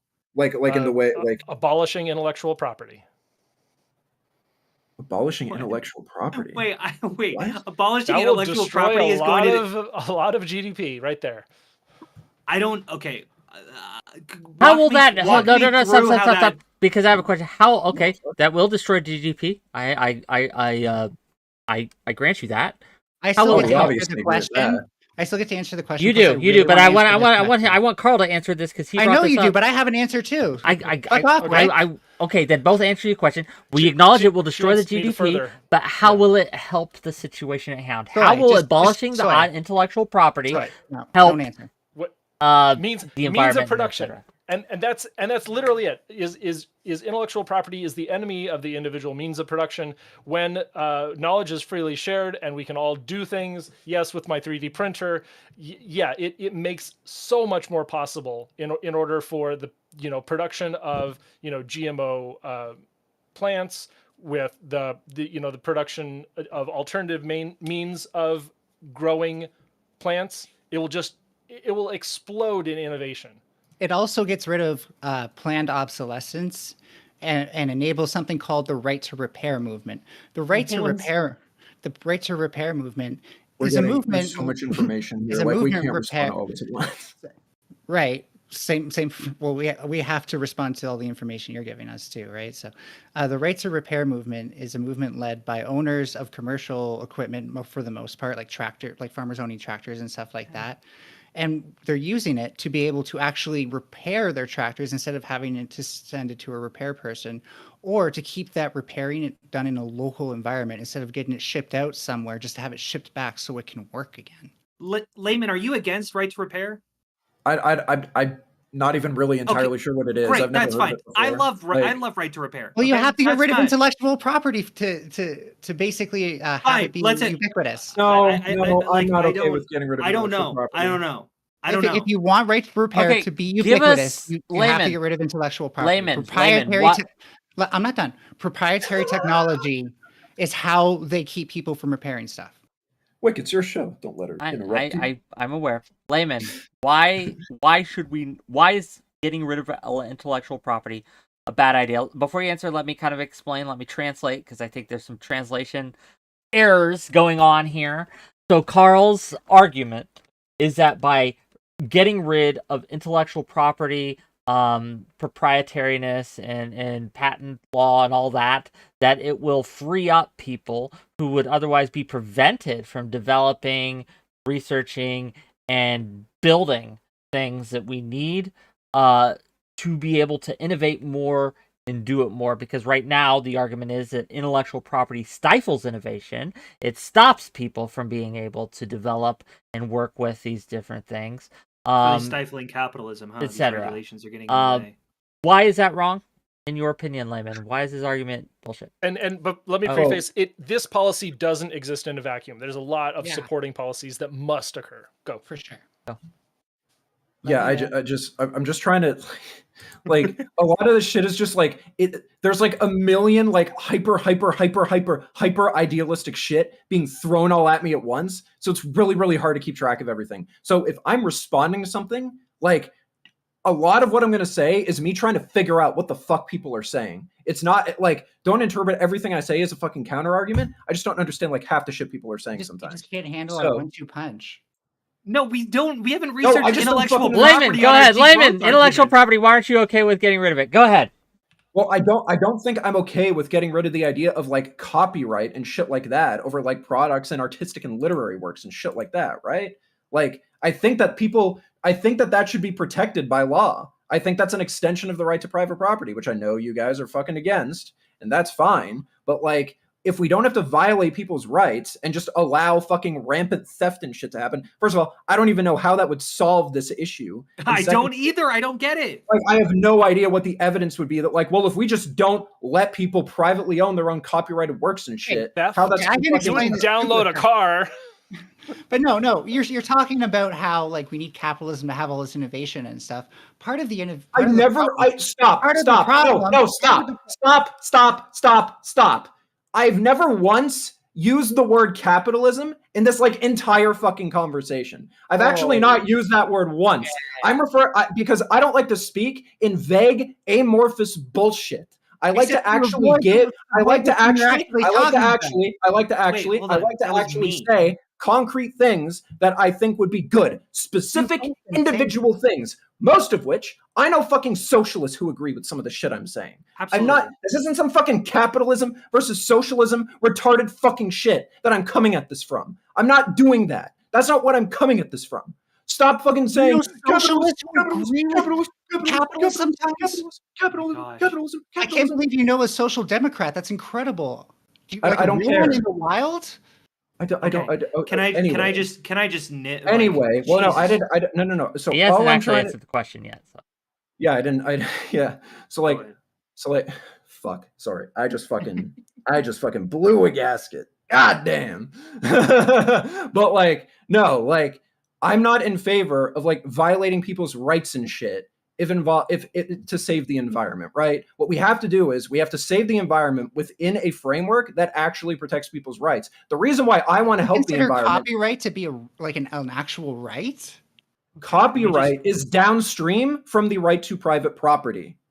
So even though copyright might be applied, even though copyright might be applied imperfectly, that doesn't mean that I'm willing to sacrifice a right that protects other shit that is good and that makes our societies as good as they are in order to do that. I'm not violating people's rights for that, for one policy that might have a positive effect. What I want to do... Someone, please clip this. Textbook Mott and Bailey. Yeah. What? How is this a Mott and Bailey? I don't know that's a... What am I Mott and Bailey here? What's his Bailey? Copyright, private property. No, I'm not saying that. You guys are the ones bringing up copyright, and I'm saying the reason why that is protected is that it is downstream from protecting the right to private property. That's like if I said, I don't think that you should just steal people's house, that the government should just steal people's houses from them and turn it into a fucking manufacturing facility. And I said, that's bad because it's downstream from the right to private property. Thank you. This is an analogy, dumb fuck. This is an analogy. I'm not saying this is your position. I'm analogizing to your position. So this is like if you were to say that, and then I said, well, that's bad because then we would have to get rid of the right to private property in order to be able to actually do that expropriation, or we would have to limit in ways that would set a bad precedent, and then you called that a Mott and Bailey. That's not a Mott and Bailey. A Mott and Bailey is when I say some extreme shit, and then you're like, what the fuck? That's an extreme position. It's not private property. No, but you're thinking of slippery slope. That's what you're thinking of. And this isn't a slippery slope. I wouldn't say it's a slippery slope either, but that's close enough. I would at least grant you some philosophy. Look. This is getting so off track. Here's what I would say though. Here's what I would say. Okay, let's reel us way back in. I feel like when I come with conclusions about ways to make the world a better place, especially environmentally, there's a lot of things that I would do. I'd go carbon taxes, but I would be honest. I think that carbon taxes are going to hurt a lot of working class people because that dips into your paycheck. I will be honest with that. I'll be upfront with that. When I talk about like LVT or like fucking zoning, I will be honest and say, yeah, you know what? Your houses will decrease in value. That will happen, and you will lose potential money that you'll have. I will be honest with all these things, and I will take all of these specific policies and go, okay, gotcha. Here is the issue. Here is the problem, but I think it's worth it given this benefit. I feel like when I ask you guys what you would do with degrowth, you go, there are no downsides. It's all upside, and every this will fix every basically. You got the socialism button, or I don't even know what you're advocating, just anti-capitalist button, and it just fixes every issue that you've got below. And it's amazing how you're like, well, I read one book by Marx, so that's gonna do it all. That's gonna do it all. Question. And that's I feel like, okay. Right. Go ahead. I love it. I love it. I mentioned one fallacy that was really, really well executed. Thank you. And now everything's a fallacy. I reclaim my time. Nine Tails, go ahead. It was my time. Take it. Reclaim. You're not reclaiming it. It was my time. It's Nine Tails' time now. Go ahead. That's fine. So, I think the key takeaway here that we really should be debating is knowing what we know about climate change and how capitalism is causing it. It's very clear science at this point. It becomes clearer and clearer every year. How can we justify leaving this planet to future generations. I'm not even going to have kids, but like, could you imagine your kid coming to you and being like, I don't think I want to work. There's literally no job I can get where I'm not being a part of the problem for a future I don't want to be a part of. I think we're absolutely fucking over future generations with the way that we're selling them out, selling them short by saying, no, we can just do incrementalism. They are going to riot if we don't give them something better. Good, I want them to. Yeah, we want to give riot. them something better. That's not. I want social not justice. opposing I anything want you said. environmental justice. But if I it want doesn't go people far rioting in the enough, street. then it's not better. If it doesn't go far enough, No, it's just, if it Yeah, but if no, it doesn't, if the problem is it's definitionally better. Incrementalism is definitionally better. So far, you've been talking about the same thing capitalism already does, repackaged, and then you act all helpless, like, but I can't keep from protecting the workers from this. You give the workers the means of production. And I'm not even a Marxist. Let me finish. I'm not even a Marxist. I'm not even a Marxist. I'm a Bookchinian. I'm a social ecologist. I'm trying to fight for... Well, you said I read one book of Marx. Go fuck yourself. You're fucking wrong. I'm a Bookchinian. You must enjoy being wrong. I'm so sorry. I don't know what that is. As a Marxist instead of Bookchinian, I don't care. I am tired of the capitalism button being pressed anytime we mention any social ill in this country. It is exhausting to talk about actual substantive issues that can be resolved through actual policies that can be employed. And I feel like some of you guys have had some great ideas for ways that we can solve these issues. But like come on, some. You just acted like we had none. You just acted like we had none. No, I said eliminating fossil fuels is absolutely something. Amount of money we spend on helping developing nations, I'm absolutely for it. Yeah, it's how we do these things. There are some that I really like. Some of you guys, some of the things you said are absolutely insane. Okay, $10. Let me make my money. Mention something. Let him make his money. Just first of all, if you're enjoying the content, hit that like button, hit that subscribe button. If you're on Twitch or Kick, hit that follow button. Throw me bits, gift me subs on Twitch or Kick if you like this content, if you want to see more of it, or if you hate this content and don't want to see it again, tell me, but also sub to me so I can see what you say. On Super Chats, $10 from 𝕍𝖎. Can someone show me evidence that communism/socialism is better for the environment? Is there a socialist/communist country that pollutes less because of their economic structure? It's a based-ass question. Almost all of them are petrostates. You must love questions that start with, is there a communist country? I love the ones that start with $10. I love the ones that start with $10. I love the $20 one more, right? I love the $50 one almost the best, right? So... Anyway, $100 even better. Yeah, true. Is there a capitalist country that doesn't pollute? That's not what we're not. No, there's not. No. I'll agree. There's not. Yeah, I'll agree. There's not. Correct. And there are no modern states that communist country that avoids trade. And yes, maybe I agree. Cuba a little. I've never blamed communism. I've never blamed communism. I'm not saying the issue is. And we're just responding to the super chat. Calm the fuck down. Fighting against ghosts. I don't. There must be someone else in this conversation who's basically the answer to the super chat is there is none. Okay, so going back on incrementalism, that seems to be the crux here. Okay, go ahead. I think because we've seen how, like, sure, we have houses where we do climate control and stuff like that, but we actually wouldn't need a lot of the energy that we do today for climate control if climate extremes weren't getting worse and worse every decade. Yeah, of course. We should spend more and more of our That's money. the problem with incrementalism. It only demands more capitalism the less we do about it. No, it doesn't demand more. It demands less given doing nothing. It's better definitionally. By the time anything's done, we're just going to be in a worse off position. It's just such an argument from incredulity. It's like whenever we say something very, very specific. That's all you've been doing. Wait. No. What I'm saying is we can, it jump, like, let's say the climate problem, right? Jumps from, we'll just say a scale, like it goes from 1 to, it's going to go from 1 to 5. And I'm like, I think we can get it from 1 to 2. And you're like, but it increased. You didn't even solve anything. I'm like, look at the gap between 2 and 5. I feel pretty happy about it. Right. Let's keep moving. Let's keep doing shit. But like, just because it's getting worse doesn't mean we didn't do anything. Please let me answer.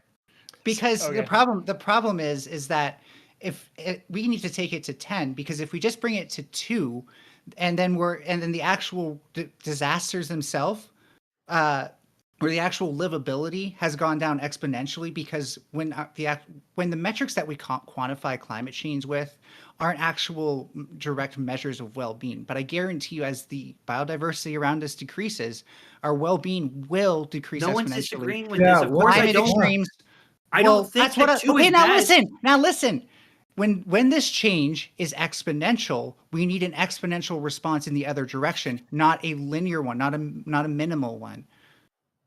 It's only going to the rate Why of do you change feel is like- the rate of change is only going to get Carl. worse. But like meaning that we citation need needed more- for mine is linear and yours is exponential. Carl, I don't know why Carl, ours Carl. can't solve the I issue. heard my name. Carl, So Carl. It was used in a reset. relative sense. I want to reset. I want I to was- re-attack Stax's point from one.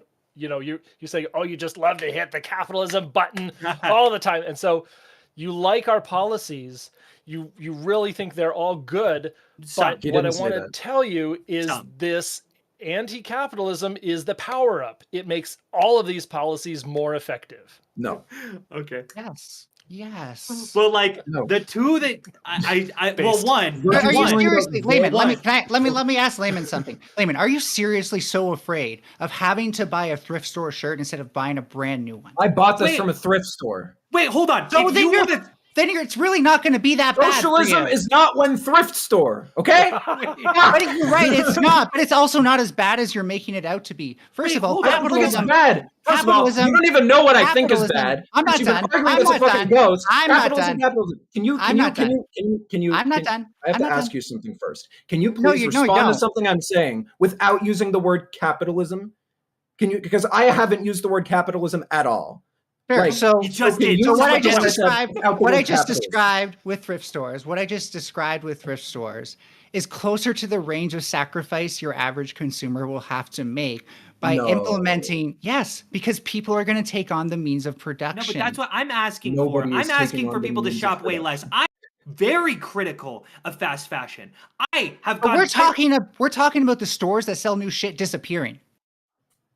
Okay, gotcha. How We're do you do talking that? about- we're Incentivize talking- supply and demand and get everyone in favor of reappropriate aggressive the against resources. fast fashion. Wait, hold on. Yes, but here's we my issue. agree that there Here's- needs to be different out. We agree that the demand for different goods and services needs to change to combat climate change. Yes. It's how we go about that we're disagreeing on. But I feel So like you're we grabbing think- all of so these Stax policies and I and you go, think that economic growth is compatible with this, and you guys don't think that economic growth is compatible with this. Because That's a it's disagreement. not compatible with ecological growth.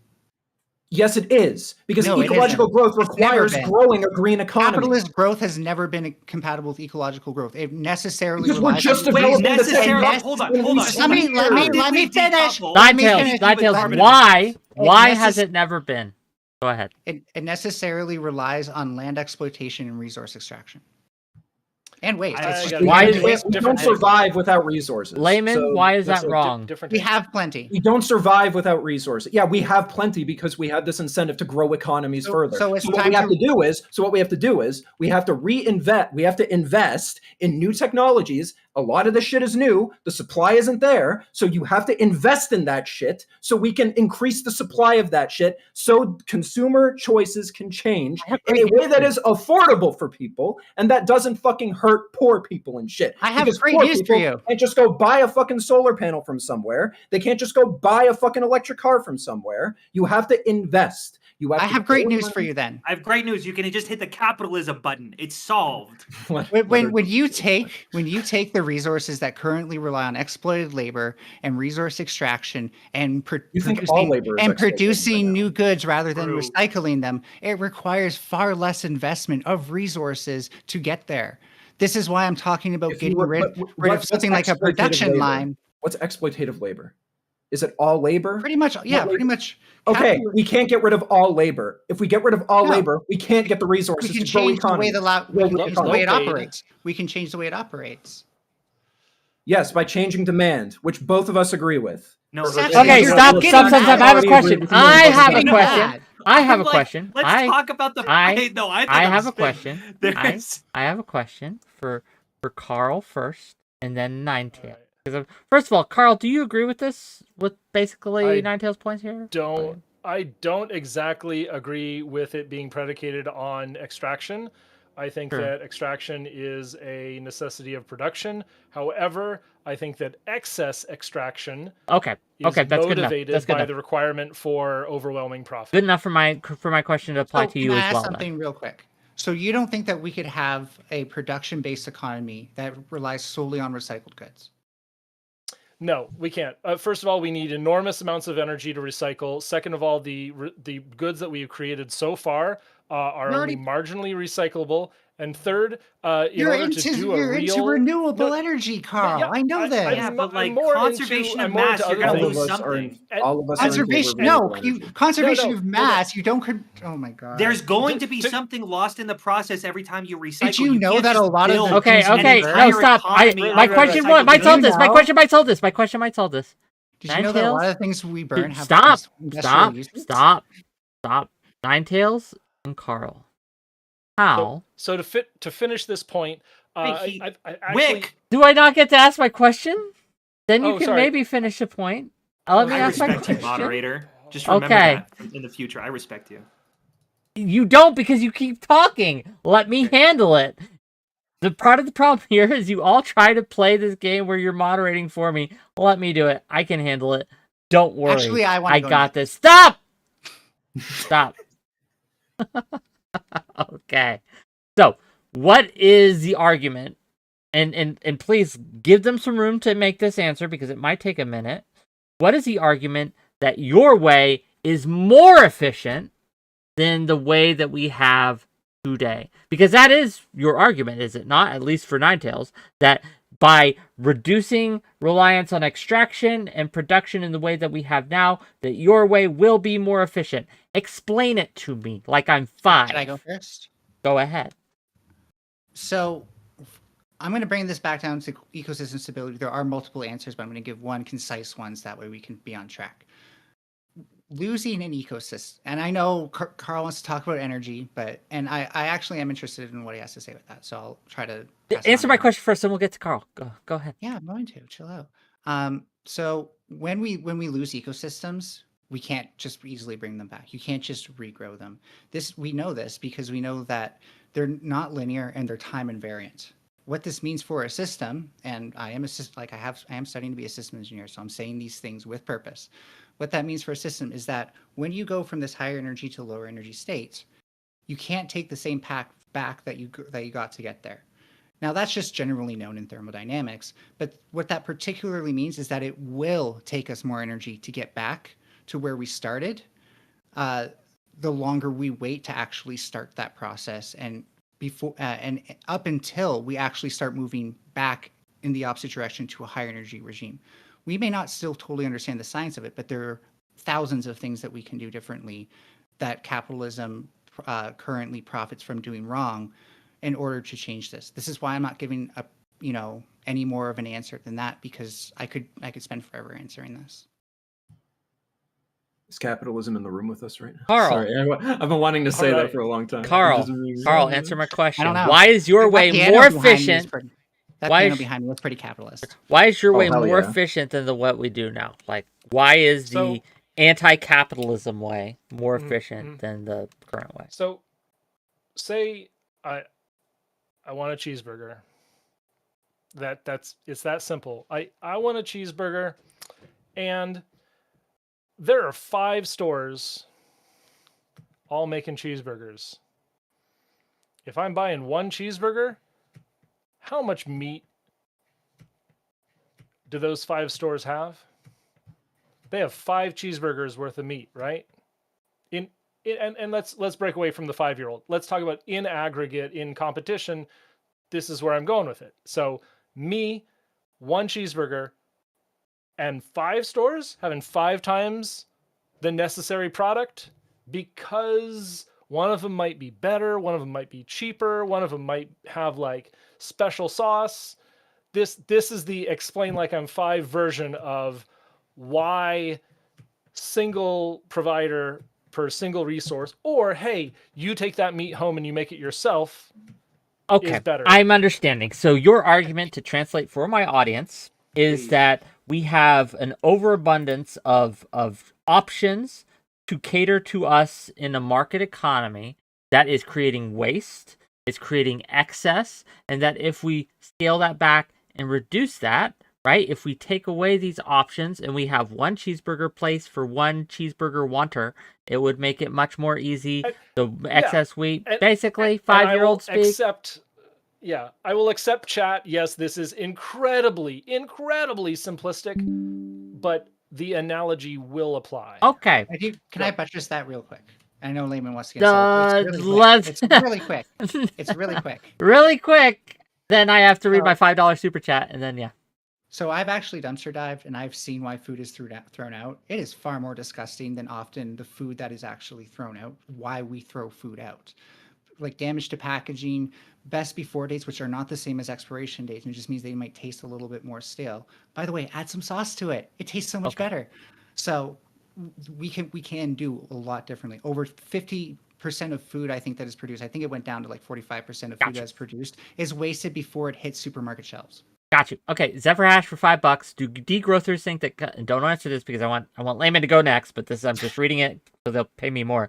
Do degrowthers think that companies enjoy storing excess food? You do realize they go above and beyond to reduce waste and excess production, right? Layman, go ahead. It's capital. Okay. I'm going to respond to Carl. So my solution to what you just said, Carl, because I think we should syntax the shit out of foods that turn people into fat asses. So I'm 100% on board with the anti-cheeseburger fucking train. Okay. So there's some concession. Okay. But here's what I want to do. Okay. I don't want to just fucking ban cheeseburgers or some shit, right? I don't want to just categorically shrink it. What I want to do is tax it, discourage its consumption, then use that money to invest and grow. Layman, follow-up question. Stop. Weren't you just complaining? No, stop. I have a follow-up question because I don't think you addressed Carl's point at all. Oh, okay. And the reason I think that is because Carl's main argument in the simplistic way is that it isn't so much that people are consuming this. It's like, again, wanting a cheeseburger isn't what he was attacking here. It was the fact that you have an overabundance of brands all making the same product, competing for this consumer's attention, right? And so you have a waste of excess because this consumer can only ever really choose one, maybe two if they're extra hungry, right? Maybe two of these products. So again, this taxing and reducing consumption, sure, but you will still have the problem of the 5 stores all competing for the one consumer's attention. So how do you address that? I mean, you've kind of loaded in why I gave a, solution that discourages the consumption, right? It's like the way that you address that is by changing people's consumption habits just through, you can use social pressure, you can use, incentives, stuff like that. But even if they only want to, no. Even if you only want a cheeseburger. Hold on. I can't hear anything. My earbuds just fucked up and now I can't hear anybody. Just give me a second, okay? I'm so fucking sorry. Okay, to chat though, while he gets that ready, and maybe Staxiums can answer this question. Yeah, I'd because love to. Again, even if you reduce consumption, even if instead of wanting a cheeseburger every day, instead they want one every month, you still have the fundamental problem of there being much more production in order to compete for your demand than there is absolutely necessary. Right? You better hear that, right? Oh, okay. So again, even if you reduce, I'll repeat this for you, even if you reduce consumption for them wanting a cheeseburger once a day to maybe once a month, right? Like you reduce that consumption overall, you still have the fundamental problem of 5, right? Of multiple competing entities producing the same product to fulfill the same brand. And it's obviously going to be excessive. So but I support a VAT tax that taxes it all the way up the supply chain, and it would apply to all companies. I don't know why. Can I finally butt in, please? I've been so patient. I don't agree. I don't agree with corporate hegemonies. I'm just going to say that much. No one thought you did. I'm going to raise my hand. Well, that's why I don't agree with 𝕍𝖎𝖙 solution, because that forms a corporate hegemony. Okay. Okay. Staxiums, I'll bite the bullet. That's what there is no way to get around this. There's going to be 5 cheeseburgers made when only one person eats it. I agree. I can't think of a better solution other than a planned economy, and those just fail because it turns out it's really. Yeah. Wait, that's what we do. That's what we do. Wait, hold on. That is what we do, right? I've worked in a fast food restaurant. Ideally. Not really. Wait, hold on. Are you telling me you didn't work in a fast food restaurant? Restaurants don't want waste. That's potential money that they got rid of. Yeah. In a restaurant, we were very careful when we pull meat out of the fridge. We wanted to make sure we used it as soon as we knew we had to, and pull it out every time and mark everything and pull it up as fast as as late as we can until people could, because profit, sure, but also we were trying to eliminate waste as much as possible. Now, yes, there will be waste comes into conflict with making there will be waste. You think 45% of food is wasted because of legitimate reasons? That's your take. Yes. Well, no. Kinda. I'm telling you firsthand. I've seen the food that's wasted. I've seen the food that's wasted. I said I worked at a fast food restaurant. I dumpster dive. I didn't just work at a fast food restaurant. I dumpster dive grocery stores. I dumpster dive pharmacies and shit like that. I've thrown away food and it sucks. Your experiences are limited, and I'm telling you, it doesn't just work that way. I'm not disagreeing with what you've seen. Yeah, dumpster diving. You'll see a shit ton of food waste. Absolutely, I'm not contending with your numbers. So it gets thrown out for a lot more reasons than what you're saying. Even wait, hold on. You didn't demonstrate that. All you said was you dumpster dive, meaning you saw the food waste. You didn't see the reasons why it did. Damage to packaging, pre-food spoilage, therefore lack of taste. Of course. Of course. But what I'm saying is, how do you get away from that? How do you get away from that? All I can think of is. You do realize that grocery stores stockpile goods, right? They don't just buy it as soon as someone needs it. Hold on. I'd like to go. So here's the issue. Okay. 1. The only thing that I can think of really that's a solution to this is a planned economy, which we've seen fucking fails. As soon as any sort of government entity is like, you know what? I think one person's going to be there, so I'm going to tell that one person to just make that food. We see fucking scarcity like we've never seen before. Starvation. Absolutely. It's a Holodomor. It's disgusting. 100%. There's an alternative solution presented. Yes. Alternative solution. Don't waste it. That's not a solution. How do you do that? That's not a solution. How do you do that? Don't let companies throw things out due to damaging the packaging and all. I have a question. What do I do when I bought a bunch of meat and the meat goes bad? I'm still answering your goddamn question. Oh, when we scale down production and logistics, so that way things go straight from the farm to the supermarket, we decrease the amount of steps through which food waste can happen, and the amount of stockpiling that causes things to be thrown out because they weren't sold to market in time. And when things are worker owned, then people have the better ability to take home food that couldn't be sold. So as I understand it, just from my understanding, let me clarify this, Nine Tails, right? Just from my understanding, what you're arguing for is like kind of a closed, isolated system, which again, the food is produced, it is sent to the local store, and the local people buy it, and therefore it reduces the waste because there isn't these large, huge supply chains. Yes. Is that basically it? I got another take on this. It would be like all of your products flowing along that production pipeline were on the blockchain, and they were NFTs. No, you lost me. What? No, it's got a point. Except you do that, and so it's a perfectly efficient, computed economy. And then you take away the blockchain and implement it with a centralized server. You just gave me a blue screen.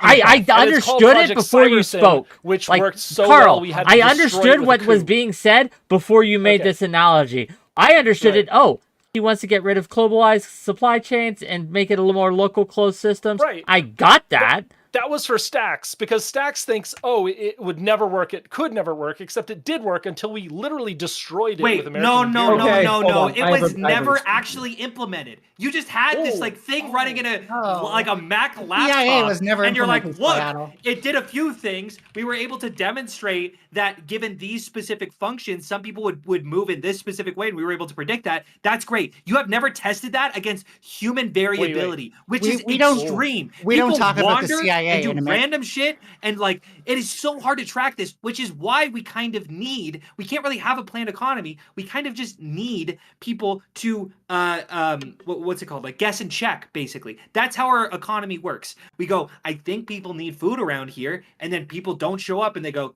fuck, I guess I guessed this wrong. I got to go out of business. That sucks. Like, and that is just the constant rotating symmetry. And like, I agree, it leads to waste. I don't see a better example. And as soon as you have this idea, 1971, Fernando Okay. Flores implemented the basis for Project Cybersyn. It reached prototype in 1972. Guess what happened in 1973? you're telling me that a 1972 computer was able to compute the entirety of a globalized economy? Nope. That's what you're telling Prototype. We're talking about the Exactly. prototype for The local computer production itself flows. Okay, so we ran don't know. Local production algorithms flows. made So by this is idea. the experiment you wanted. This was the experiment you wanted. This was like No, the this isn't. prototypical. I want to know what happened in So it 1973. has to be a perfect communist No, it needs to be tested socialized against economy, people. or Even it's though- worthless. even though Or No, it's capitalism stop, is done. stop. perfect. Everyone Even though shut up. capitalism is Everyone perfect. shut up. I want to hear Carl because I want this explained to me. What are you talking about? I'm talking about Project Cybersyn. You've been around Twitch politics. Project You've probably Cyber- seen $27 or Mike from PA run this fucking video 100 times.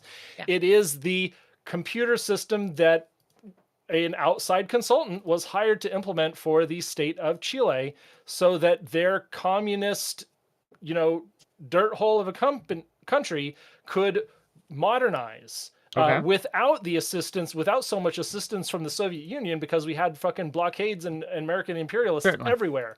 So 1971, they hired a guy to come do it. 1972, they started to prototype it. It was like, wow, this is really interesting. We're actually producing something here. And then CIA got him. Okay, so he was I'm assassinated. against the We CIA don't- doing we don't that. talk- If they were able to do that, I'd be interested in it. We Is don't that what you talk want? about Alright. this. I don't we even don't have I don't know anything if close that's to what that respond. is. We don't talk about the All CIA right. and capitalist economics, okay? So I just want to point out something. You keep asking for examples of like where's communism done this. First of all, we're not communists. Second of all, what I will point out is that capitalism is a failed experiment. Expecting it to keep working is NPC. probably the most garbage thing ever. You're If this is literally what's doing the counts same as a thing, fail, and I need to you're go to doing college again. you're doing the same thing and expecting different results. I'm not NPC. expecting different results. I'm expecting us to invent or like innovate our ways out of problems. Capitalism's been and- innovating. It's been innovating for forever now. It's Neoliberals. Correct. And we've been doing a Neoliberals- great job. We've been Neoliberal. doing No, a they great haven't. job. No, we haven't. Poverty is. Wait, still, are like, we? you haven't- Poverty no, is still an stop, issue, stop, yes, but we stop, have less stop, poverty stop, than ever. stop, Poverty stop. is I have a the- question for have- Ninetales. you Ninetales, have- do you think that the world no, is no, better I'm answering today it. than it was 100 answering years it. ago? No, because look at homelessness, for example. No? This is a manufactured issue. You have I don't more disagree. unhoused. You have less unhoused people than empty, unused properties. Oh my god. because of capitalism. Wait, did she just? Let me God finish. damn Let me it. finish. They can see truth. Let me Shit. finish. Let me finish. Because of capitalism's irreverent adherence to the ideology of private property, we can't help the people and No, actually That's provide not no them idea what you're That's talking their- about. a false You have statistic. absolutely no There- idea what you're talking about. You No, were just just stop. talking I about don't know human anything rights. about this topic. Wait, Yes, wait, no. it is Let a me Wait, false explain. you were statistic. just talking about human rights, and guess what? I think housing is a human fucking right. Okay. I guess do what? too. That is a false statistic. No, The one stop. that you gave. Let Layman, No, no, let no, Layman no. handle this. Let Layman handle It's this. such. Layman's gonna kill Let me him if do you the don't. stat. No, Layman's gonna send the CIA after me. No, no, no, if no, we no, don't. no. I'm more Let him do scared the of let him do the stat stat. games. Let him do the Yeah, yeah, stat. you should be. Let him say the stat, and then after he speaks, can I speak, Wick? Yes. No, I'm Okay. an Good. interpretation. Awesome. Based. Go. Stat. Okay, so Jesus Christ. Okay, so it is technically, if we want to use the exact like technical language, that there are I think it's 1 to 20 ratio of homeless people to houses, right? But there are three main reasons why a house will be unhoused and not be on the market. Or sorry, three main reasons why something will be unhoused. The first, okay, it's because Wait, it is wait. dilapidated. It is unable to be sold. So you're not This- disagreeing. You're just doing no true Scotsman. No, you're just not letting No, him fucking I'm saying it finish. doesn't do anything. Let him It doesn't do finish. it. Thank you. No, Thank you. You already are. Okay. Because I've heard this Let him argument finish. before. Shut the fuck up and let him finish. I've dilapidated. I've The- heard this Shut argument up. before. Let him finish. Pause. I've Pause. heard this Let him argument. finish. You know what's worse than My a chat dilapidated hasn't. house? So okay, Ninetales. You know what's worse than a My dilapidated chat house? hasn't heard. Let him Stop! go. Stop! My chat Oh my hasn't heard God. this argument. So let's Staxians make his Thank argument. you. Then Layman Thank you. piggyback on that argument, and No, I'm then responding. afterwards, I promise you'll be able to respond to them. But They we haven't gotta heard let my them argument. finish. I will mute I you. did. It's I've Wick's heard your fucking argument show. quoted out of a fucking million people. Oh my God, it's so unoriginal. Okay, yeah, there's a 20-to-1 ratio of housing people to unhoused people. Okay, three You main said it's reasons. wrong, Okay, and you the haven't first even is that proven it's incredibly. I'm getting into it. The first reason, it's incredibly dilapidated and not in the places where the homeless people are. Most of the time, most homeless people live in like really urban cities like San Francisco or things like that, but the dilapidated houses that are falling apart, that are unsuitable for living, that will literally kill people because there's like still Asbestos and fucking shit. lead in the walls and asbestos, a whole bunch of shit like that. They're just like in Nebraska or something like that. They're completely completely. The second is that statistic also uses vacant lots, which means that they are for sale, but they haven't been moved into yet. So they're on the market. They're willing to be put in. And that 20-to-1 ratio, we actually want a lot of vacant lots because that makes the housing prices go lower. If we want people to afford housing and move wherever the fuck they want to, there should be empty houses everywhere. We should go point to an empty house and go, We sick, want I want to housing live in that one. abundance, yeah. Let's live in that one. It's super cheap because there's empty houses everywhere. The third is second homes, okay? Those are also counted in that statistic. If you want to be against second homes, that's fine. I think it's kind of ridiculous too. I think that we should tax rich people and increase property taxes. I'm for that, okay? But this idea that we should just move people into just fucking houses, and the reason we can't is because there's conniving government officials who are like, So let but me ask you capitalism. It's completely nonsensical. I do have a genuine question. Yeah, go ahead. Do you genuinely think that? Well, I'm just going to tell you right now, 11% of developmental properties in the U.S. and combined with vacant lots is unused right now. So we can You easily also live in Canada, and Canada, every It's fucking worse. major Canada's city worse. has like a Canada's 2%, 0.5 to 2% vacancy rate. It is we- way below what no, it's looking no, for we in have normal so market. much And unused. our housing affordability is You know way how much fucking worse here you know than how the much US. unused land is here? It's incredible. Anyways, That is irrelevant to what I just what I'm saying. What You I'm want to talk saying. about converting parking lots? I'm all What about I'm it. saying. Yeah, is parking that minimums are cringe because they hurt the economy. only under capitalism is it unconceivable that people would naturally migrate to these unused properties. But in reality, that's just what people do. That's human nature to occupy No, unused it's property. human nature to stay where you live and stay around your family. So I want to If you see wanna a plan, world. I want to see a world. Let me finish. I just want to see a world where people don't have to pay for shelter. Period. That's And great. I'm going to tie this back into the topic now because Wick said that I could speak, so I'm going to Fucking fucking speak. Layman, go ahead. Yeah. So to tie this back into the topic, everything that you're saying about fucking homelessness and shit, everything that we do that allows homelessness rates to increase hurts GDP. It hurts economic growth. That's so facts. So Absolutely. for example, all the reasons why we have these where fucking did I say shut to the increase fuck up! homeless I'm rates? speaking, motherfucker. Where did I say Shut to up! increase Shut homeless up! rates? Shut up! Then stop Shut up! commenting me. Shut up! Shut stop up! showing Shut me. up! Okay, enough. Let him talk. Layman I'm asking chill, you Layman. to clarify. but it's also Layman's turn. Where did Layman. I say that though? Where did I say to increase Well, homeless rates? you ask I him didn't after say Layman's that done. you said. I never even implied that you wanted. Don't to let her increase distract you, homelessness Layman. rates. Just go on with And your your whole point. Don't let her framework is distract you. nuts. Just go on with yeah, the point. sure. Your whole okay. framework is Okay. doesn't even hit me. Shit show. There's no framework I gave yet because you won't shut the fuck up and let me talk. You can't even Anyways, start shut without up! anything. Shut the fuck up. Anyway, so it hurts GDP to allow homelessness to exist. The reason why is because the reason why houses are so fucking unaffordable is because we gatekeep the ever-loving shit out of the market and non-market housing development. We gatekeep the ever-living fuck out of it, and pretty much every fucking economist that's looked into this issue agrees that this hurts the shit out of GDP. If you let people build homes for people and respond to housing demand, housing prices will go the fuck down. They will. People can afford rents easier, and people also have more freedom and less restrictions and regulations if they want to build non-market, below-market housing too, if nonprofits want to step in and do that too. So the idea that degrowth is going to help homelessness is ridiculous, because we are already engaging in policies that hurt fucking economic growth, and it is making homelessness way fucking worse when it otherwise doesn't need to. Right, because we have landlords who don't let people occupy the properties. Wait, I thought it was all No! capitalism and for Yes! growth. Okay. No, Yeah. Okay. the NIMBYs Okay. are $10. capitalists. Then I'll let. Then I want I'm the not done. degrowthers to go. Stop. Let me get my money, and then you can go. Then I want Carl and Ninetails to go. $10 from 𝕍𝖎. Are you telling me there is an economy predicting computer invented in the 70s that got invented by Chileans, and no one in 50 years thought of it again, even though they would have been a trillionaire? But the CIA would have assassinated them, Wick. I mean, it requires vertical integration, which is not allowed in the U.S. It would be called a monopoly, Correct. unless you somehow permitted monopolies as long as they were nonprofits, and allowed them to have the resources to become monopolies in the first place. I mean, this is like chicken and the egg. Yes, you can't have a monopoly in America since Standard Oil. Standard Oil got the way it was because they were so enormously profitable. They kept buying up competing, businesses. The But FBI, yes, the CIA, the IMF, NATO, they'll all come in and shoot you in the home. You Yeah. can't have a It's- monopoly unless it's capitalistic. And then we made some monopolies illegal and permitted others, but they're still making profits. Okay. Right. Ninetails, go Yeah. ahead. Give your response. I Try really, to let her give her a response, gang. Right? Don't. No, yeah, no, give her no, room, I'm give her space. I've been getting a little bitchy at layman because he's so funny when he gets mad. It's out of love. So I know the audience secretly wants it, you evil bastards.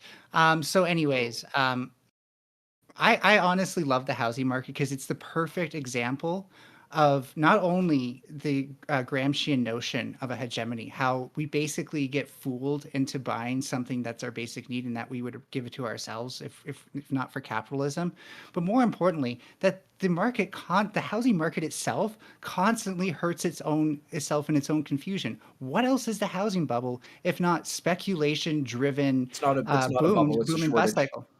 Okay, because of landlords. No, that's a fact. It's not a bubble that's happening in Canada. It's a fucking shortage. Because landlords. No, wait, landlords hold hoard on. things. No, If the we didn't issue is have the a market, bubble. No, I'm not Ninetails, done. no, I'm no. done. bubble. You This just isn't a interrupted. bubble. You just interrupted. Yeah.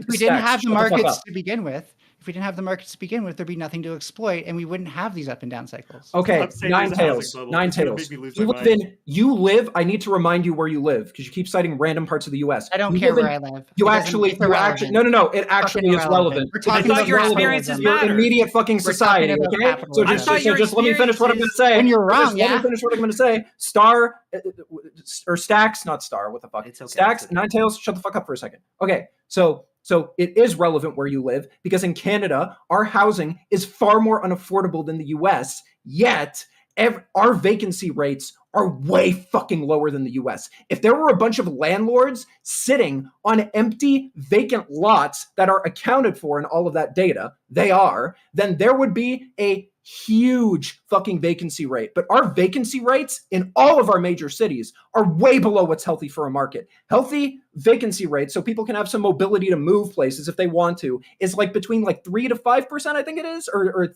3 to 7%. Somewhere in that range is what most economists agree with. Most of our cities, it's like 0.6%, between like 0.6% to 2%. 2% is the most generous, where the least demand for homes is too. So like the idea that landlords are sitting on fucking land is a problem. Now, if you want to say that certain landlords will go into city council hearings and try to engage in regulatory capture, so fucking new apartments that compete with theirs and don't grow the economy don't get built, that's true. But you know what that does? That hurts economic growth. It hurts it. It makes it worse. You can't grow economies if fucking markets cannot develop and you just let one person fucking sit there and jack up their fucking rents for a couple pennies. So the Layman, I'm unsustainability confused. of the growth is this. I'm going to bring it back more to, because there's always an ecological side to this. We cannot, first of all, my city has more houses than it has people at the moment. We can only grow We can only grow housing and development by sacrificing land, which we currently need to be No, upzone. What you do is you approve of infill development. So infill I development. like that. I do like infill Yes, development. Land value I'm sure you tax would do. fix That's this. why I'm saying this, because I have a feeling you'll agree with this. Infill development To a is degree. regulated to shit and blocked by NIMBYs all the fucking time. And if we could have more and more infill development, that would be good for GDP. It would also be good for the environment. It has been proven, empirical study after empirical study, that that's the case. And it is a slam dunk fucking argument for our side and a slam dunk fucking argument against your side. Although I will point out that Wait, infill wait. development. Okay. No, please. Let- I will. let- I just let me have one more response. Then while we're on Carl, this- I need to give it to Carl. I need to give it to Carl afterwards. Finish if your there one more wasn't- response, and I need to give it to Carl. Carl's dying over here. I'd love If to hear this, Carl. if this development was owned by the people rather than capitalists, then we wouldn't just see it going to people who can already afford to exist. We already act like it's owned by the people. I let That's you what finish. NIMBYism I let you is. finish. Yeah, correct. I let you finish. It's not just NIMBYism. You're being reductive. Then we wouldn't have to worry about things like gentrification as well. You have to handle these things with more than just let's just build. The classism baked in these mechanisms is also something we need to change. Carl, All right.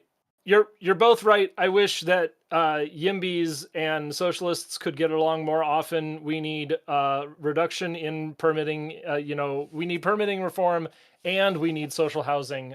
That's my position. We need everything. We need, just like we need degrowth to go with our green growth. We need it both. Wait, what? He's saying no. He's memeing. He's Okay. No, I'm Actually, not. I'm serious. We no, need both. he's half memeing. He's saying that like you degrow the fossil fuels over time to grow the green economy. He's memeing. He's doing. That's just my position, though. No. Okay, wait, hold on. I have a question, though, layman. Okay. If you're telling me that the landlords are hurting the GDP, then I don't get to press the capitalism button, and that's really what I'm just here for. So I'm confused. I'm lost. I feel frustrated. I just want to hit the goddamn button. So if everyone could just let me, all right. That's about it. Socialism is when thrift store. okay, we have kind of That's the meme of the night. Vuvuzela communism. we've kind of circled the drain on this game. We've had it's been a discussion. I want to thank everyone for coming out tonight. I want to thank everyone, all my guests here, and I want to thank my audience as well. My audience on YouTube, who's been so kind to donate their super chats, and we could use more kindness in the world, right? More super chats. It helps me do more of these kinds of shows, more of these kind of panels. And I want to thank my Twitch and my Kick audience for sticking with me too. I really appreciate you. Thank you. I want to give all these individuals a chance to have closing thoughts, closing statements, and then tell people where you can find them if you like what they have to say. But before we do that, let me give you a little sneak peek of next week. We have some interesting topics next week. So next week, Monday at 6 p.m. Eastern, Blacktoid versus Black people. Blacktoid is going to come on and arguing that slavery was actually a beneficial thing, and no one benefited more than Black Americans. And I have assembled a team of Black Americans to challenge him on this, and we'll see how that goes. So tune in Monday at 6 p.m. Eastern for that. Tuesday at 6 p.m. Eastern, I'll be having a gentleman on who wants to argue that we should make porn for teens, preteens to be specific, and thinks that that's a good thing. So we will be challenging them on that. Next Friday, we will be having maids debate. Medical assistance in death. Is that a good thing? A bad thing? What is that? We should we'll have an argument about that. It'll be fun. But invite me on. I love talking about that. I will toss it to Layman first, and then we'll go around. What's your closing statement? Go ahead. Yeah, I had fun. Degrowth is still stupid. I think it's a ridiculous fucking idea. And I mean, Carl's a smart guy, right? Like, Carl, you're a great, smart guy. I love talking to you. You say interesting things, and I had fun talking to you. And Ninetales, I had a lot of fun talking to you. But god damn, you gotta stop shadowboxing, okay? Like, Is capitalism in the room with us? I don't know, because I didn't use that word at all in the entire fucking conversation, and you just wouldn't just fucking stop hitting the fucking button. Socialism is when thrift shop. Just got to throw in the memes before I go. If everybody liked hearing what I had to say, my name is 𝕾𝖍𝖎𝖙. I'm going to put my YouTube and my Twitter in the Twitch chat, so you can go follow me there if you like my shit. And yeah, that's all that I got to say. Thank you for having me on, Wick. It's always fun coming on. And yeah. I'm glad you had fun. Gang, check him out. He's great. Thank you for attending. This was fun and enjoyable. Next up, 𝕾𝖍𝖎𝖙. Go ahead. I thought you were going to go counterclockwise. I wasn't ready. Hi. Okay, we can I'm skip kidding, you for I'm now. kidding. We can I'm get just- you. I'm just kidding. Okay, 𝕾𝖍𝖎𝖙, go ahead. Everyone's memeing. I had to meme too. So yeah. I'm 𝕾𝖍𝖎𝖙. Don't follow me actually, because apparently my takes are too hot for lay people. So what I'm going to say is that when you look at the transgression of things like the weather extremes around us and how viable life is in the future, you're going to be like, hey, wasn't this everything that the scientists were telling us about, or it's like some sort of point of no return? I'm just saying we need to do everything in our power to avoid that. And there's a very good chance it's coming a lot sooner than even our best researchers know, based on the trends. If you want to put your faith in regrowth, I'm an ecologist. I like regrowth. I like biodiversity. Make sure you learn about ecology. Make sure you learn about civil engineering and stuff like that. Those are all very important things. And the more leftists pick up usable skills, the more we can actually fight on the battlegrounds against capitalism. But my argument is that capitalism got us here, relying on capitalism to get us out as a fool's errand. Thank you for being here. Really appreciate it. And check her out, gang. 𝕾𝖍𝖎𝖙 Cosmic Fox on Twitter. Next up, we have 𝕲𝖎𝑚. Go ahead. Hi. Yeah, so I think that this has been enlightening. I do feel like when pushed on which policies to implement, generally speaking, degrowth dissolves into I want a cheeseburger, 3D printers, intellectual property somehow, nuclear submarines exist, and above all else, the capitalism button. So, now you might say, hey, that seems like a straw man of their opinions, but it's my concluding statement, so I don't give a shit. I am 𝕲𝖎𝖏𝑚s everywhere. I know how SEO works, so I don't have to go through all the characters. It's 𝕲𝖎𝑚s basically everywhere. Please follow me. I have hot takes. I'm a big liberal supporter, and I fight with communists all the time. Okay, I got called out and I can't respond, so I'm just going to quickly It's my say, concluding statement. Yeah, You're not allowed to... You guys can talk afterwards. I Argue made my in the name, comment section. I made my name to be anti-SEO. Okay, cool. Are you done, 𝕲𝖎𝑚s? Yeah. Check them out, 𝕲𝖎𝑚s, all places. Carl, go ahead. All right. Well, I was hoping to dunk on 𝕾𝖍𝖎𝖙, honestly, just a little bit. Thank you so much for being a good pro-energy comrade. And for anyone out there who believes in that traditional model of degrowth, this is for you. We just can't fuck over the global south when we degrow. Ecofascism is bad. We need to do so much. Part of the solution is universal voluntary family planning, elimination of poverty, energy access, education access. The just response to economic disparities is open borders and global labor organization, like an ombudsman, or hey, if we can't have that, maybe a workers' revolution. We need to balance ecology, labor rights, automation, AI. Yeah, we got to repurpose those nuclear submarines, and we got to eliminate that toxic idea that GDP is the measure of human happiness. We need these things to survive. Doing all this under an evidence-based methodology will lead to the literal degrowth of the power and product of capitalism. I think that's, even if you're a Democrat or a democratic socialist or a market whatever, we can get that done under your political viewpoint. We can restrict capitalism. That's degrowth. and maybe socialism can help as long as it's not that Malthusian, organic, non-GMO branded anti-science garbage. Thanks. 21 subs to go. Thank you so much. Eco-Modernist1 on YouTube. Eco-Modernist1. Is that the number one or the spelled out one? That's the tag. At Eco-Modernist1. Okay, at Eco-Modernist1. Check him out, gang. Thanks again for being here. I'm going to send them all, and then I'm going to talk to you, chat, for just a moment alone. But I will send you all out. Bye-bye. So, okay, now that we got rid of those guys. Okay, one of those weirdos. Chat, I wanna take a moment of your time. Indulge me, please. So, we've had quite the growth this year. Okay? We've gone from having about 400 followers to almost 4,000, almost 5,000 on YouTube. We've gone to, I think we're at almost 3,000 on Twitch. Kick, we just started. That's still really low. We won't talk about Kick here. Are you all enjoying the trajectory of the content? Do you like what I do? Do you like these kinds of high blood pressure, a mix of intellectual topics and sometimes silly topics? Do you enjoy this? If you do, making a call, right, a little bit, right? Do some e-begging here. I need your support. I need your support to continue to do this, and to even improve upon it.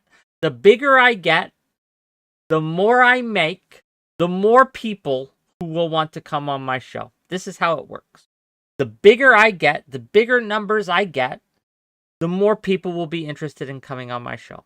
So if you want a wider variety of guests, a wider variety of people willing to come on my show, then we need to pump these numbers up a little bit. That would be great, because I want to expose you to as many ideas as possible from as many people as possible. So please, if you have $5 extra, if you have a 20 laying around, if you can afford it, throw it my way. Really helps me. Helps me to put food on the table. This is my full-time job. And I would really, really, really enjoy you being a part of the community. Now, if you can't afford it, I get it. There are other ways to support me. Tell your friends about me. Simply linking, making clips of the channels, right? Making clips of the show that you enjoyed, the most interesting parts to you, sharing them in the other communities you're involved in. Joining my Discord is a big one. So, 𝕵𝖎𝖙, thank you. 8,000 bits, that really, really helps. Thank you so much. 𝕵𝖎𝖙 with the sub. We were close to a hype train, gang. Yeah, that would be great to end this on a hype train note. So if we can get one more individual donor on Twitch of either 1 gift sub or 100 bits minimum on Twitch, we can start a hype train on Twitch. That would be nice. But again, like I said, there are ways to support me that don't cost any money at all. Money's great. That's my preferred method. But also, again, when I'm coming on stream and there's a topic you really want to see, you think is interesting, send people my way. That would be great. If you have a topic you think that no one is covering, that you think I would like to cover, right, and you want to see people debate about it, DM me. My DMs are open, either on Twitter or on Discord. You can DM me at WhickTV, right? At WhickTV on Twitter, or just WhickTV in general on Discord. Thank you, 𝕾𝖍𝖎𝖙, for the gift sub. Thank you once again to 𝕾𝖍𝖎𝖙 for the gift sub. Thank you once again to 𝕵𝖎𝖙 for the 8,000 bits. We are on a hype train, so let's get that hype. Let's get that going. Let's throw it to the moon. Subs, bits, all those things will really help me out. Thank you, 𝕍𝖎𝖙.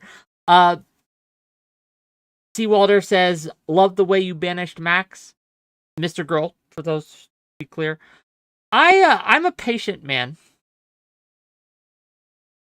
I let people, as you probably saw last night, if you saw the content, I let people criticize me. I'm open to criticism. I very much am. But there comes a point there comes a time when I refuse to be a punching bag anymore, and I refuse to let people lie about me anymore. And so Max crossed that line, and he was sent away. That's rare. I mean, it takes a special kind of someone to do that, but yes, that did happen. But yeah, gang, this is something that I like to do. I think that, if I may toot my own horn, I provide a unique mix of entertainment and education in this space. I provide a free speech platform that is rare in this space. I don't do drama, not usually. Sometimes I do. Sometimes I dip my toes in it. But I am generally more on the political side of things. And I think that this space needs more of that. So, yes, I would love to keep doing this. But in order to keep doing this, I need two things. I need numbers and I need money. So, again, thank you, thank you, thank you to all those of you who have supported me by simply watching me. That would be wonderful if I continue to have your support.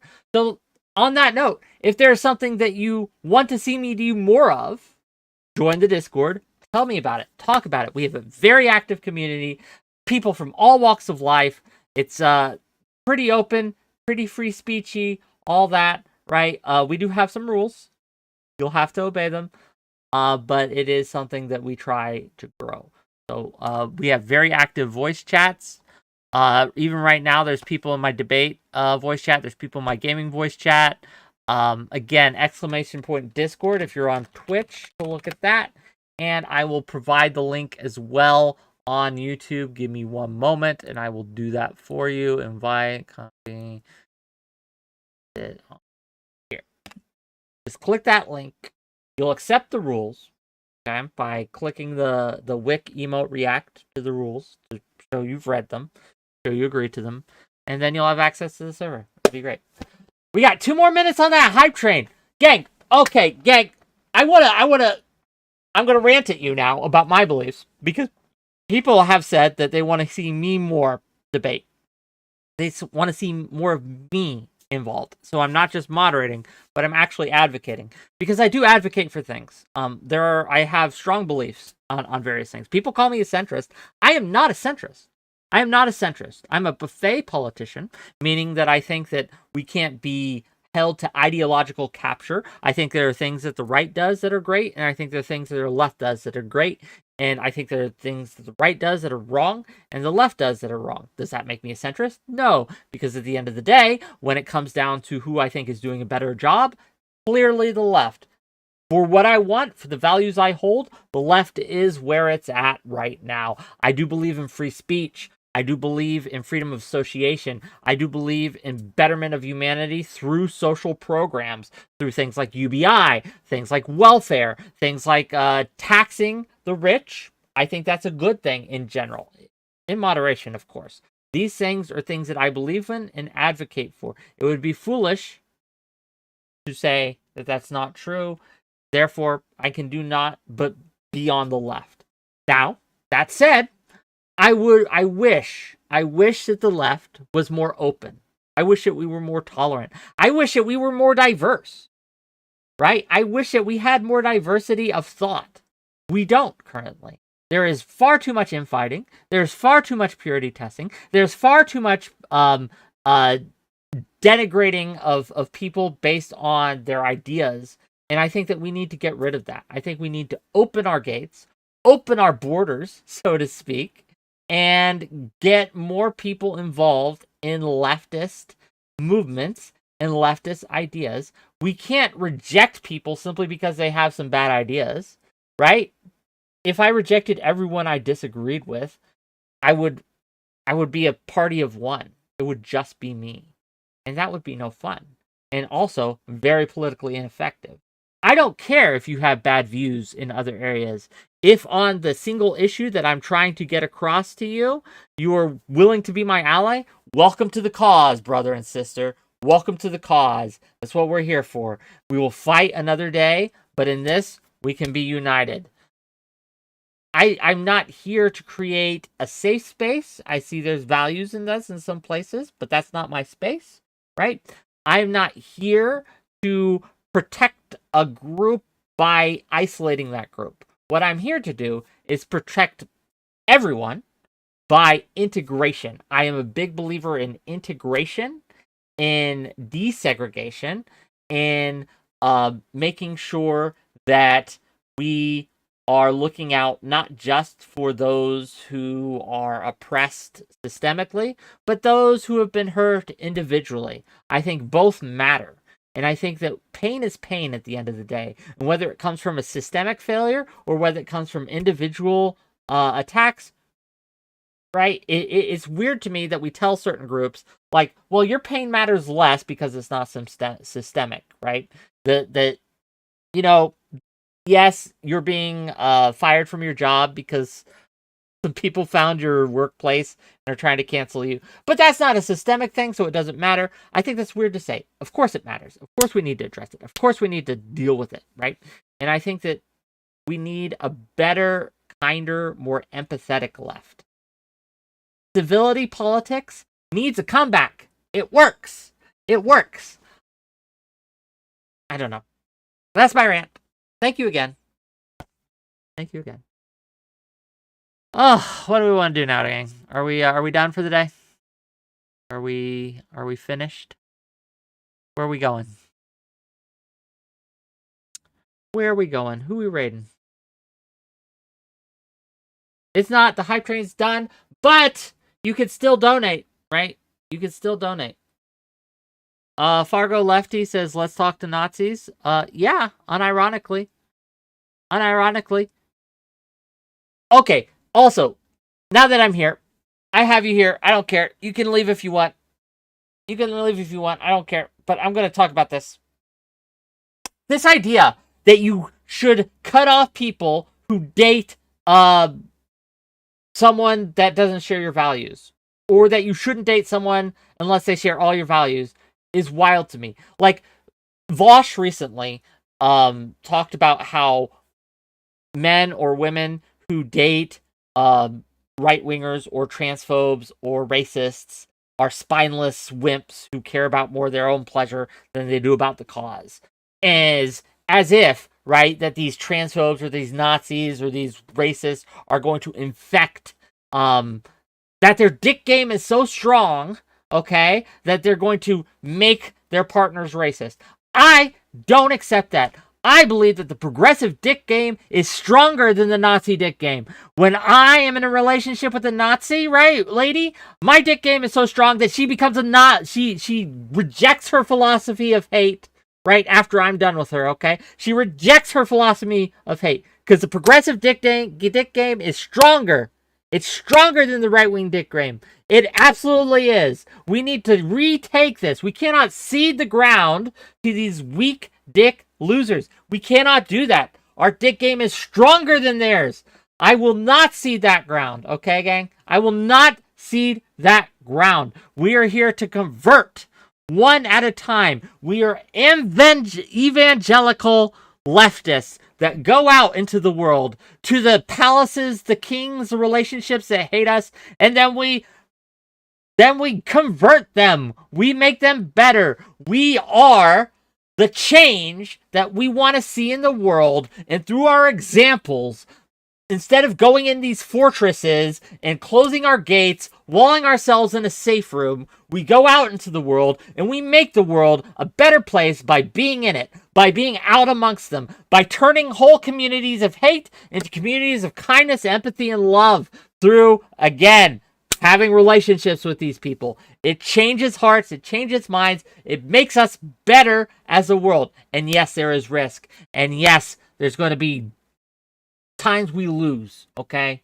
It's not going to be perfect. It's going to be messy. It's going to be a fight. But we cannot flee the field.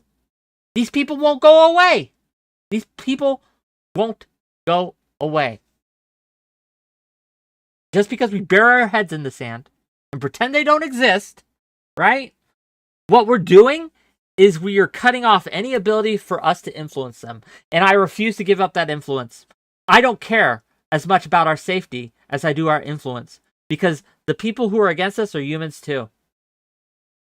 I'm not going to cast them off because they won't agree with me right now. Because while they might not agree with me today, they might agree with me 10 years from now. The seeds we plant today will sprout later if we water them and if we help them grow. So when you are out there, right, talking about how all conservatives are morons, how all these people are transphobes, secret Nazis, etc., what you are doing is you're taking the seeds that I've been planting and you're trampling them. You're hurting the cause. You are ensuring that they are never going to want to interact with us. You are ensuring that they are never going to want to be a part of our group. So what we need to do is be kind, is to be understanding. And is it fair? It's not fair. It's not fair. But I don't care. I don't care if it's not fair. It's effective. And I care about what works rather than what your fifis are at the end of the day, right? Like, I want people to be better. And I want the world to be better. And we cannot cede this ground by holding up in our fortresses. So, yeah. Sorry. My rant. Okay. Where are we going? Where are we rating into? Who is streaming?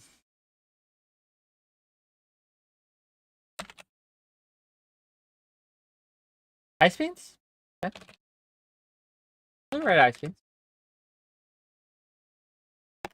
Let her know that this is a hate raid. Okay. And I will see you guys Monday, 6 p.m. Eastern. Thank you again for all you do. Thank you again for the bits. Thank you again for the money. Thank you again for everything. For the follows, for the subs, the bits, all of it. Love you. Bye.